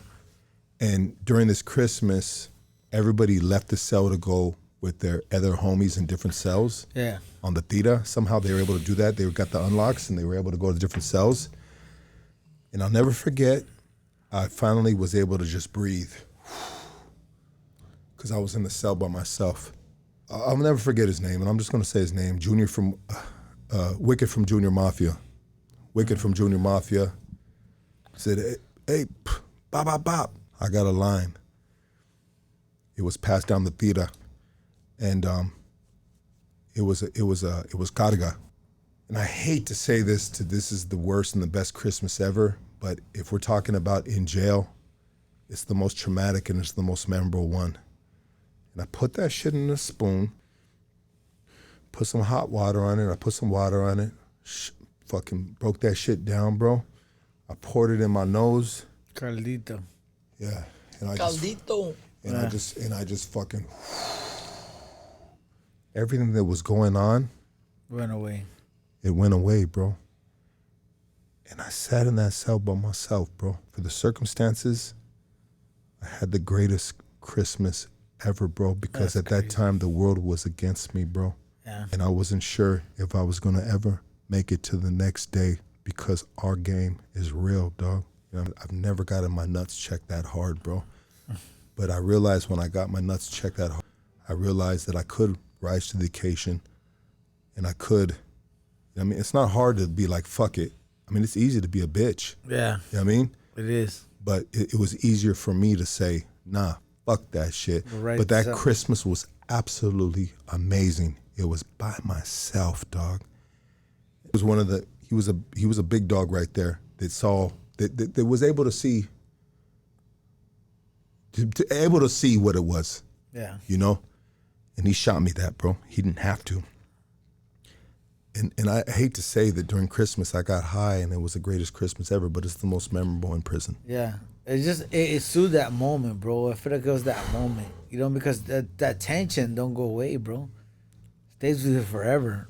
So that was my, and I'm sure, I'm sure I've had greater, because I have like 13 years in the penitentiary, you know what I mean, combined. Obviously you guys have probably way more than me, especially Drewps, you know what I mean? Yeah, but, Drewps, you know, me too. You know, I'm the king of wino time. I've been so blessed, bro. But that's good though, bro. Super blessed. There's nothing wrong with that, bro. Just if you like think about DA, it. I am the king of DA rejects, That's bro. good, bro. And I don't ever take it for granted, bro. I'll take that, dog. I'll take that. You know what I mean? But my time, some people's time was in the penitentiary. My time, I'm on the streets. I'm a street dude, bro. Yeah, I'm 100% a street dude, yeah. bro. And I always take pride in being a street dude. Like I got street game that, you know what I mean, that some cats wouldn't even be able to level up to, in a sense. You know what I mean? I've survived. That's mine. Sometimes people gotta understand, like, this shit ain't all good in there. It's not all butterflies and fucking rainbows, bro. People don't get that. That's what I told those kids. Rick, Beavz, they wanted my head, baby. Yeah. They wanted my head. Yeah, and it's hard. Bro. It's hard to feel like that. My head, it's hard to feel like that. Fools were coming in for dope debts, and we call them, south side in them and shit. You know what I mean? For the regulate, and it was all one-on-ones. With me, and I never said nothing to Theta, though. You know what I mean? It's I bad. just took those one-on-ones. That's why with my book, the second book that I'm writing, this book is really fucking me up because I'm putting stuff in there that's like really incriminating, but I'm wording it in a way where it's like it's not. It doesn't incriminate nobody in particular. No, it doesn't. I switched the dates. I switched everything else. Yeah. But the thing is, like, people know, like, if you're in the system with me, you know what the fuck I was running on. some shenanigans. Yeah. And I was doing some bullshit, but it doesn't make you feel better. Like, I said a story about this person that whatever happened. And I could have helped them. Yeah. I could have saved them, But instead of saving that fool, I literally went up to him and I told him, hey, fool, you remember me? And he's like, no. And I'm like, you'll remember me forever after this. And he just blasted the fuck out of that fool. And, I went home. I went to my cell and I thought about it, dog. Like, I could have saved this fool, dog. I could have warned him. I could have done better. But instead, my ego got the best of me, dog. But sometimes some of these dudes don't deserve the warning, bro. Because people don't get. No, the warning is boogeyman shit. Yeah. See, that's boogeyman shit. See, listen, bro. When you warn people and you do all that extra shit, they don't need it. Now you're putting your fucking life on danger. Exactly. For somebody that most of the time doesn't deserve didn't give a fuck about what he was doing at the time, bro. Exactly. And so in my book, keep that in mind. In my book, that's what I wrote shit. about. Yeah. I said, hey, you know what? Like, I'm not proud of what I did and what I'm writing. But you know what? I know this person had a drug problem, and had somebody address this problem and help them or counsel them or some fucking way. Yeah, but they know they got the problem too, bro. Yeah, so why didn't he get help? Yeah, right? Bro, look, you gotta always remember, bro. Like he put himself in that situation that's too, what right? They do, bro. Yeah, exactly. They choose that because how many times have you got high on the street? Very rare. I could name it with like maybe. So my you don't hand. get high or drink on the street? I drink, but I don't get high like that. What I'm saying is you said you went to jail. You didn't do either or. Yeah. Because I know I gotta be on my toes, bro. Because I know shit's gonna crack. This could lead to some bullshit. Yes, exactly. So exactly. I'm gonna go ahead and cut all that out. And one of the main reasons why I don't get high or drink, and this is why I'm saying in this platform, is because if you go to jail, that's your punishment. That's your reality. That's like what you deserve, right? So if you're escaping reality in there, when are you gonna escape your punishment? That's how I tell people, because I would tell people like, why you getting high, fool? Why you shouldn't have? Oh, I gotta escape reality. I'm like, bro, but you were acting a fool on the streets. You know what's crazy, bro? Like you have to accept reality at one point in your life, right? You know what's crazy, bro, is I'm the opposite, bro. Like out here, I don't do no drugs. Like I go to jail, I'll be like, I'm on vacation. I'm chilling right now. I'm gonna do whatever I want. See, that's good. You know what I mean? Like that. But I always kept it with whatever I can afford. Yeah, see, you're legit about it. I've always been fortunate to be the man in there, to where I was always good. You're bro. good. Yeah. You know what I'm saying? Because a lot of times I see dudes in there that go out ass backwards, dude. Money. Solid ass homies for some shit. Bro. And that's what I tell homies straight out. And that's what I told those kids when I went to Ventura and the chiques, because they're like, oh, because the fucking blacks and the whites. And I was like, bro, the blacks are not selling drugs to the homies. They can't. It's not the whites. Yeah, we don't do business. It's the Mexicans, homie. Yeah. I told them it's the Mexicans poisoning the fucking Mexicans, homie. I want to say this real quick. That's who you have to watch out for. I want to say this real quick because we're kind of in the moment, but I'm gonna mute all the mics. For sure you do. I know exactly what you're talking about. I know exactly what you're talking about. Did you know from the beginning? Yeah. Yeah. Okay. I was actually YA with that fool, what you were talking about until you said that fool was a YA baby. He was a YA baby? He was, okay, so when I went to Nellis breeded fucking killers like that, bro. We're like, if you went to Nellis, and I know other people that were in the shenanigans like that, went to YA, bro. YA was the capital of like, you go. Yeah. It's wild, bro. Yeah, they sent me straight to prison, bro. I went to Norwalk. Which was a blessing, fool. Yeah, it wasn't, bro. Because if I would have went, like, I went there thinking that I gotta get to prison because if I get to prison, I'm gonna do halftime. Yeah. But I got there right when the fucking shit turned into 85%.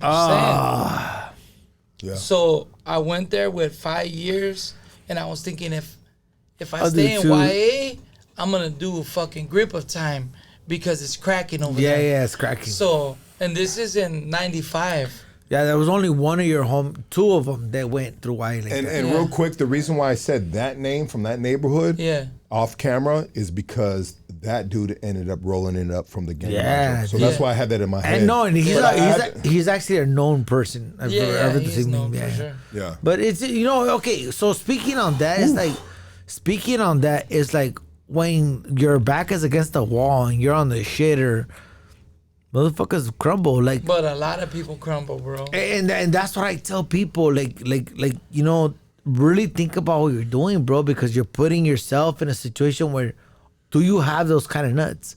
You know what? Everybody got those nuts until it's like time to show them, bro. But Rick, what I wanted to ask you is this before we get out of here, bro. Because I know you gotta do some things. Gotta go to work. Yeah, you gotta go to work, bro. Yeah. But your mom raised boys. Yeah. You know what I mean? Hard thing to do. I mean, was it really hard for your mom to raise boys?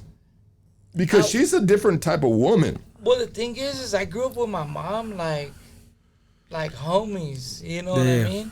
So like we weren't too far in age apart, and I mean, how far was your mom in age apart in regards to that? Rest in peace, well, Diane. the thing Big about Diane. it is that I mean it's like 16, 17 years, right? Okay, so that's not a big age apart. Yeah. But the thing about it is I started young, so like with me, I was like 11. Telling people I'm 14. Yeah. You know what I mean? So fools are like, damn, you're small for 14. Like, why you still in elementary? I'm like, oh, they held me back some classes. You know what I'm saying? Like, I always had some bullshit. Yeah. You know what I mean? So, like, I started young and like, jumped in it fast. You know what I mean? It wasn't What do you say when you just jump in running? Yeah, that's it. But that's all I knew because that's like my mom, my stepdad, everybody's like my dad, like everybody was all gang members, bro. That's crazy. All I seen at the pad. Like my mom would have like all her homies from Clanton at the pad. That's crazy. You know what I mean? So they'd be, doing it up. It was Sherm, it was all that shit back in the day. Yeah, and everybody would be there chilling, bro. And like, it was nothing. It was like the norm. It was the norm. That's the norm. Yeah. That's why he's been so and calm. And to see him now is like. But from my mom to like on, like my mom was doing her shit, and then I just jumped in, and then everything like kind of went to me. You know what I'm saying?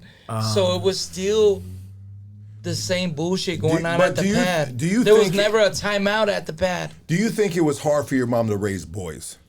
I don't think so, bro. Because my mom has always been with the business, bro. Outside looking in, I would have felt like I could have answered that for you as well. Yeah. From even though I didn't know you all the way from the beginning, like the homies from BSK and maybe some of the older homies from the hood. You know what I mean? But like, I honestly, like, I would think that like you would have answered it accordingly, and I felt like I could have answered that for you too, just by knowing your mom and knowing that she's just like, with the business. With the business, bro. Like, bro, I was in elementary, like with dare classes, bro, and that was like a mandatory class because of the Reagans and like doing your shit, I went to the dare fucking graduation. Like with the fucking one button up, with fucking Cortez and that's like, funny, dude. And that's still had your hair back and all that shit. I went looking like a gang member, bro, and they kicked me out. They told me to go home. They're like, "Hey, you can't be here today. Just go home." This is your brain on drugs. But I mean, that's what it was, and I just thought that was cool, bro. So growing up as a kid, it's been cool to me to be out there, but I could still say that I never wanted it for like none of my brothers and shit like that. Honestly, like my brother Loka got in the hood when I went to the state, and my brother Little Drewps got in the hood when I went to the feds, because I always try to keep them out of that shit. So that's not something that I approved put on that or you know. But once they were from the hood, I just told them, hey, you guys know what it is. Like, I didn't pick this for you, but this is what it is now. What it comes with. This is what you picked. So you guys know what it is, you know? That's wild. So it's just crazy, bro. But I think my mom was a really strong woman. She did her shit. And everybody from Clanton for sure know my mom, like, in her age group. You know what I mean? And it was always the spot. Everybody in Highland Park knew that Clanton Pad for sure was my mom's house. Like, there would always be people there. And, you know, that's just what it is, you know? Yeah. Salute to all the homies from Clanton. Yeah, shout out to homies from Clanton. I want to say this real quick, and I made a statement on a video recently during the trying times of dealing with the repercussions of words that came out my mouth, you know what I mean? Which I've held myself accountable for, and I love you, my G's. You know, once again, my apologies to you, to the brothers and sisters that support this platform and that was disappointed with me on that. You know damn well that I just like to clown. It was hard for me to raise up on that shit, because when you know you're not a race, it's hard for people to just pull something out your mouth, even in an apology, because you know where your heart stands, you know. But anyways, I said something on the lines of just like, hey, you know, times have passed. I mean, we got to get through that. And I rewatched the whole Rodney King 92 riots. You know, I mean, Rodney King was 25 years old when that happened to him, and the uproar that it brought in regards to those police officers getting acquitted. You know, and then just the way they carried themselves, like, I mean, the arrogance is just so disrespectful. And so with that said, you know, I mean, we can never forget about the history. We can never forget about the history of any man. So rest in peace, Ruben Salazar, you know, I mean, one of the greatest Chicano reporters ever. I mean, I think it was 1970 when he was targeted by the LAPD and shot in the head with a canister at a bar while he was taking a break from a protest that the Chicanos were doing. Shout out to the Brown Berets and everybody that was a part of that movement. You know what they say? If you don't fucking accept the past, you will first witness it with yourself. Like, if you don't acknowledge it, you're gonna fucking relive it, bro. So what you're saying is powerful, bro, because at the end of the day, it's like you're acknowledging the stuff that sets the milestones, bro. It's the steps, bro. You know, and like I said, I'm not black. I'm not black at all. There's nothing of black seed in me. I mean, there obviously is because of genetics, whatever. But I mean, in my DNA, there is black. We're all black. I got a big percentage of we're all black, bro. That's the reality of African, bro. That's reality. That's how it is. If it is what it is, but if you think about it, it's like you have to accept the past, because if you don't accept the past, then how are you gonna be ready for the future? Moving forward, right? Yeah, exactly. Like, and like we were saying earlier with my stories, like, you know, I beat myself to death over my fucking past, but I have to say, hey, you know what? I'm worthy of love, you know, because that's the problems that I have when I hook up with people. You know, how can I love somebody if I don't love myself? Not feeling you're deserving of it, right? Exactly. So I need to help myself. I need to say, hey, you know what, Young Beavz? You are worth it. You are worth love. I was watching footage, bro. I was watching news footage of the 92 riots, and there was a lot of raza in those. Yeah, in the looting. I don't know if they were supporting or not, bro. I mean, they were doing their shit, but you know, let me saying as far as the looting, I could tell you for sure I was part of the looting. Yeah, bro. We're looting. Everybody's looting. But check my brother was looting. I wanna make a point right now. You know what I mean? And the point is this, because there was news reporters, there is live footage that shows a lot of raza looting during the 92 riots. And they interviewed some of the raza Chicanos during that time, and they said, hey, man, what the fuck you doing? They're like, hey, this shit's free, man. You know what I mean? Opportunities. Not one of them. The opportunities. Well, I don't want to say not one of them because obviously we Some of them probably they felt showed. it. what they showed is some of them saying, "Hey, it's free. We gonna get it." And like you said, opportunities. When the opportunity comes, people knock. You know what I mean? And they're gonna run up in that bitch. But I'll say this: when the BLM marches That's were what happening, I was gonna ask you, bro. when the BLM marches were Yes. happening, I was not looting. Okay. Yeah. And it wasn't an opportunity thing for me because I had a great job and my life was great during those times. You know what I mean? Just like it is right now. I was out there for the Movie brothers. stuff. I was out there for the injustice of what happens with police officers and them overutilizing their force. power, their Yeah, power the force. of force. You know what I mean? Because I haven't been beaten down a bunch of times by police officers, but honestly, Me too. I won't too. ever complain about it, bro, because I felt You like had it coming. I was I had it playing come- the I had it coming. I was playing the game, bro. and that's part of the game. You know Yeah. what I mean? You know, you want to be a criminal, you want to be an asshole, wanna bro. get Like an Rick ass says, whooping. asshole. You know what I mean? You know what I mean? Then you shit like that's gonna happen to you. So not one time did I ever cry about it. Even when my grandma fucking made a complaint, you know what I mean? I was like, nah, bro. Like it's all Not good, today. bro. We good, bro. See, Keep them cases down right there. But when I was out there in the BLM, I was out there for this reason. I was the BLM marches and people saying, well, George Floyd was a piece of shit. He was a drug addict. Well, you know, once upon a time ago, I used to be a Exactly. fucking drug addict and Everybody a piece of makes shit mistakes, and a though. piece of shit too. You know what I mean? And so me and George Floyd have a lot more in common than I might have with you because I know how it is to go through fucking dark times and to feel a certain way. Like trials and tribulations, bro. Yeah, you know what I mean? So when Good. I was out there, I had kickback from some people, and even A lot some of people. and even the raza, even some of the homies are like, "Lux, what are you doing out there in the BLM marches?" I said, "Bro," and I said this back then, and I'll repeat what I said How big back was then your till channel now. then? It was very small, bro. It was. But it was, I'm saying it you was weren't tiny. there because it was your channel. You were Yeah. there No, because it wasn't there for for you, clout. for sure. Yes, that's what I'm saying. It wasn't for clout. It was from my heart that I've been there, bro. And I could have been I could have been George Floyd, bro. Yeah. I could have been the dude It on coulda drugs happened, bro. that died. You know what I mean? Because it happens. We've all been there, fool. overly police crash out force. one day and then it's bro, over. I've crashed out my entire life. I'm the Exactly. crash out king, bro. You know what I mean? Exactly. When they called me the crash out king, I was like, at first I took offense and I'm like, well, hold on a second.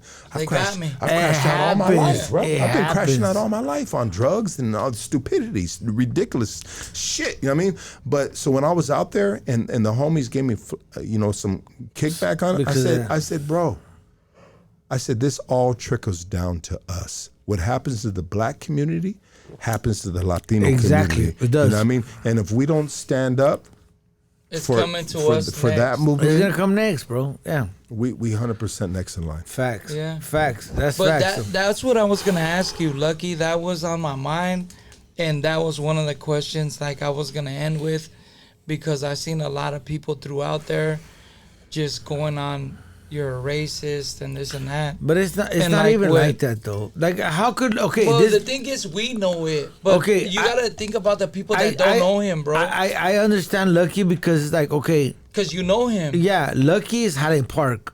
There's no blacks in Highland Park. But the thing about it, How could you be there is a racist? history within that neighborhood that racism yes, has happened. yeah. I understand that. Which they like to tag along to which- everybody else. everybody. which I understand.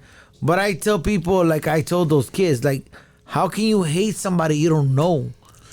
Like you can't really hate somebody you don't know, bro. You Well, don't that like was- you said, you don't dislike them. Well, you know what? It's like You this. dislike It's like them. this. So I'm from the '90s, so 100% I'm biased. Yeah, You know what yeah, I mean? me too, I'm 90s, I'm 90s. biased, but I've said it time after time that even when we had these rights, I didn't create the blueprint. I didn't create the program. I'm nobody, bro. Yeah. I'm a nobody, bro. I mean, I gotta follow suit because if I don't follow suit, Yeah. then I'm gonna be taken care of. And so But at the end of the day, everybody does. I'm not above the program, Everybody bro. does some stupid Nobody's shit. above the program, but- and everybody but- follows. That's suit, one bro. of the things I put in my book. But at the end of the day, it's like I want people to understand is like you have that option to be better. Like look, we're all in that space. You were there and I was like, fuck, but you did what you felt your heart was right. So I feel like we should end this podcast with people knowing that at the end of the day is like whatever you really feel, whatever you want, whatever really goes you there, follow that, bro. Like you were there in '92, I was there, and He was there. I wasn't there. Yeah, bro. yeah. I was inside with my pops. I was Hearing there, about bro. that shit I was happening. outside, Yeah, bro. me too. I was They were inside with coming my through the pops. hood on See? horseback, See all what I'm that saying? shit, bro. Yeah. That's what I'm saying. So it's like we're all going through the same struggles, whether you're black, Mexican, and that's what I really wanted to say. Is like I get it. I think the majority of the people get it, bro. Exactly, but a lot of people feel like it's hate it's a big word. So I feel like this podcast, this episode mainly should focus on like the emphasis of like hate's a big word, like you said earlier. Dislike is a better word.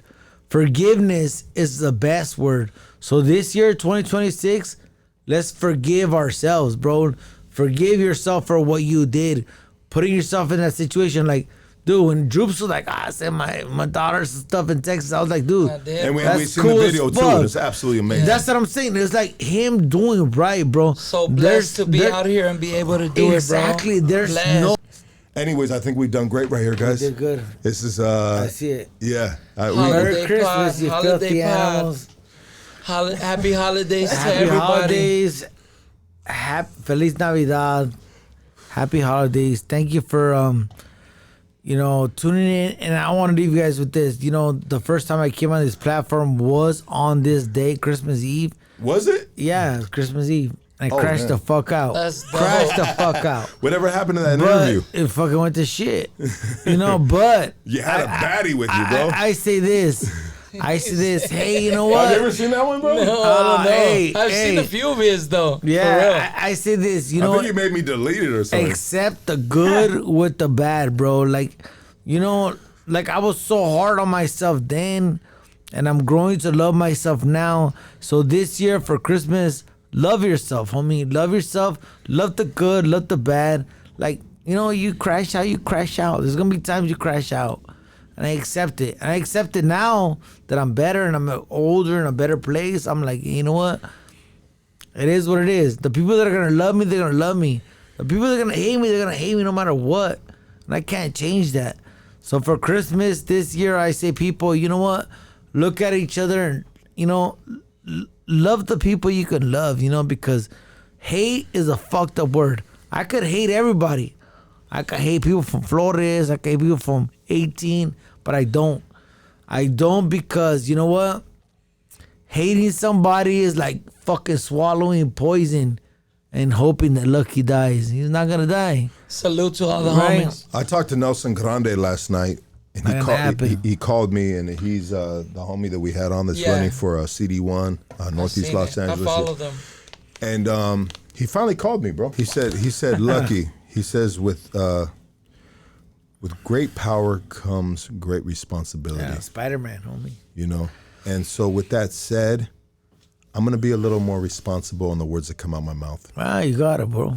I gotta be, dog. I'm gonna be more responsible with the words that come out my mouth because I know that just the littlest thing that I might think that I'm just being funny with Yeah. can really do. impact. It's not a joke to everybody. Yeah, can really impact an entire community. The There's day, been so many bros that came to the platform, bro. So it's like, come bro, on. like why would I want to tear down my neighbor over something I always so tell you, it's like silly? the hood is black and brown, bro. That you turn it upside down, it's black. Turn it upside, it's brown, bro.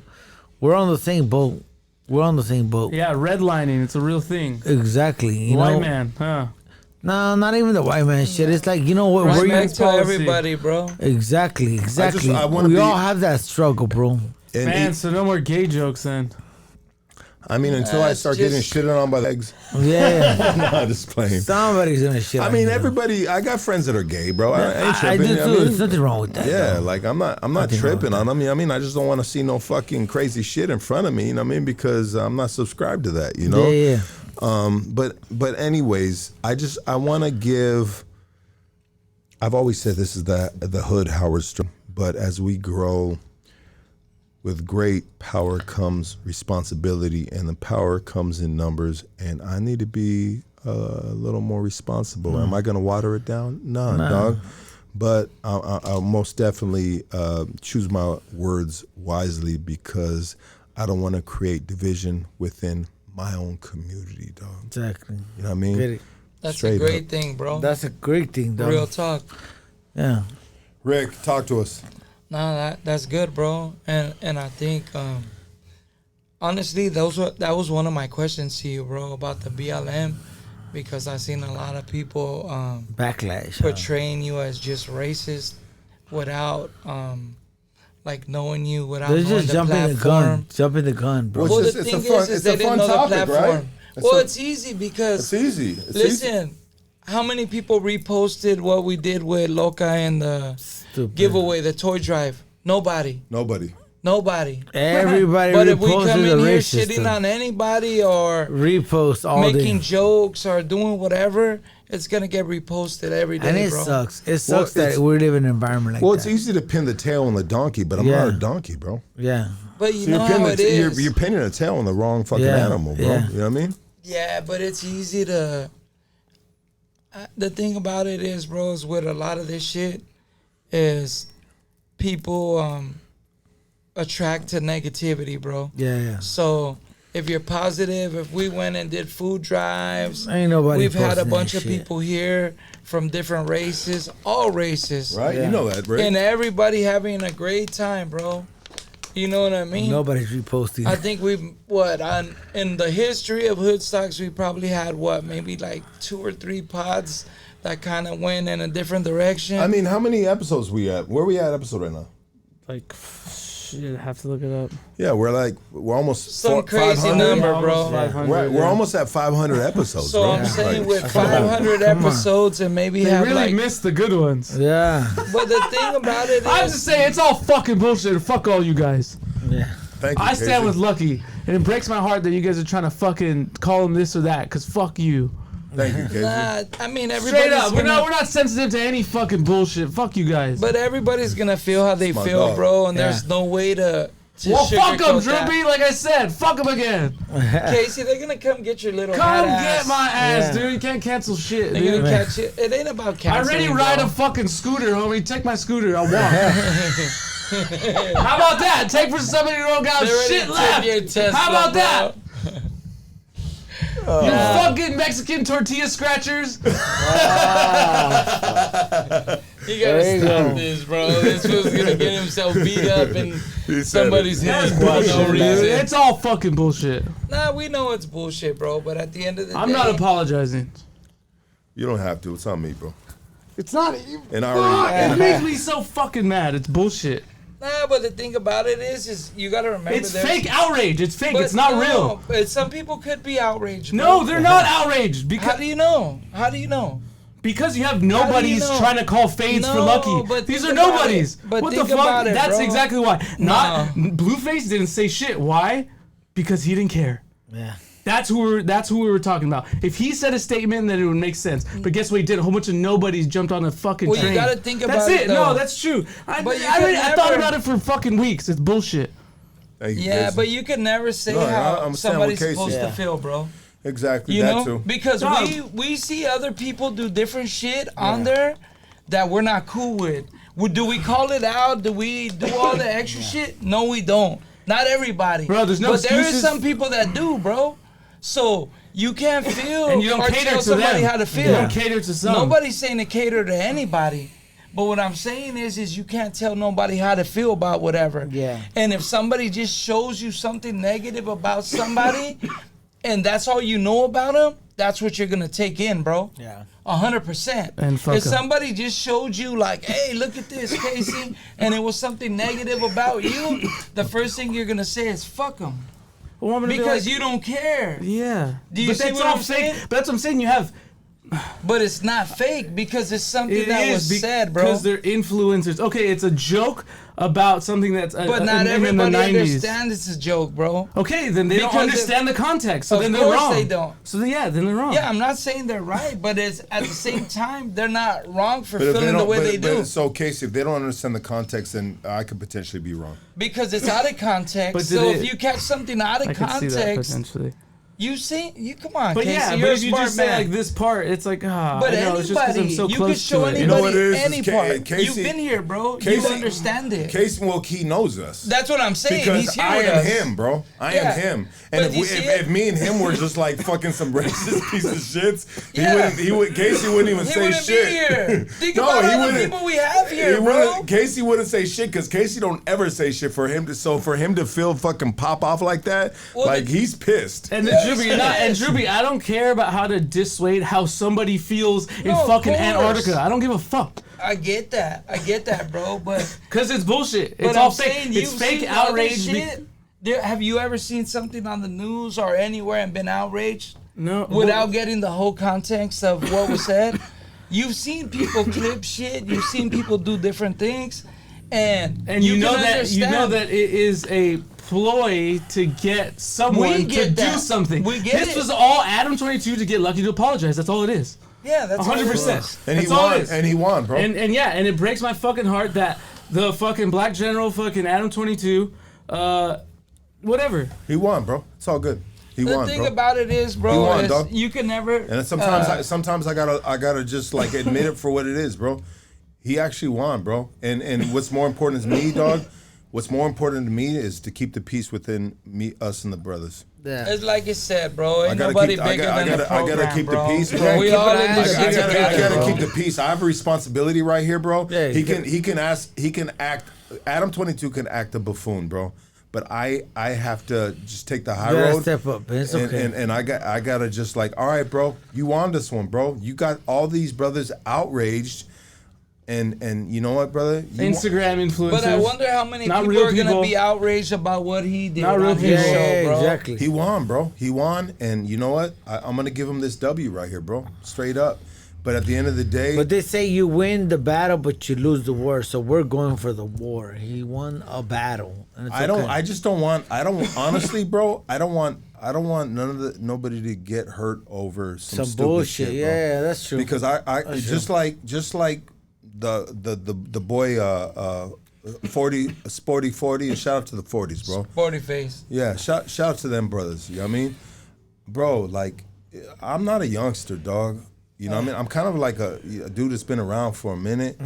And I want you, Sporty, I want you to live your greatest life, brother. And this right here is not good for none of us. It's not good for me. Your animosity with me is not good for me. And my animosity, which I have none, brother, absolutely none. And that's why it's hard to be like, all right, bro, like To pour energy into yeah, it. like, I have nothing against. Yeah. I have nothing against the boy Sporty. Like I don't, bro. Like he heard something. He said the way he felt about it.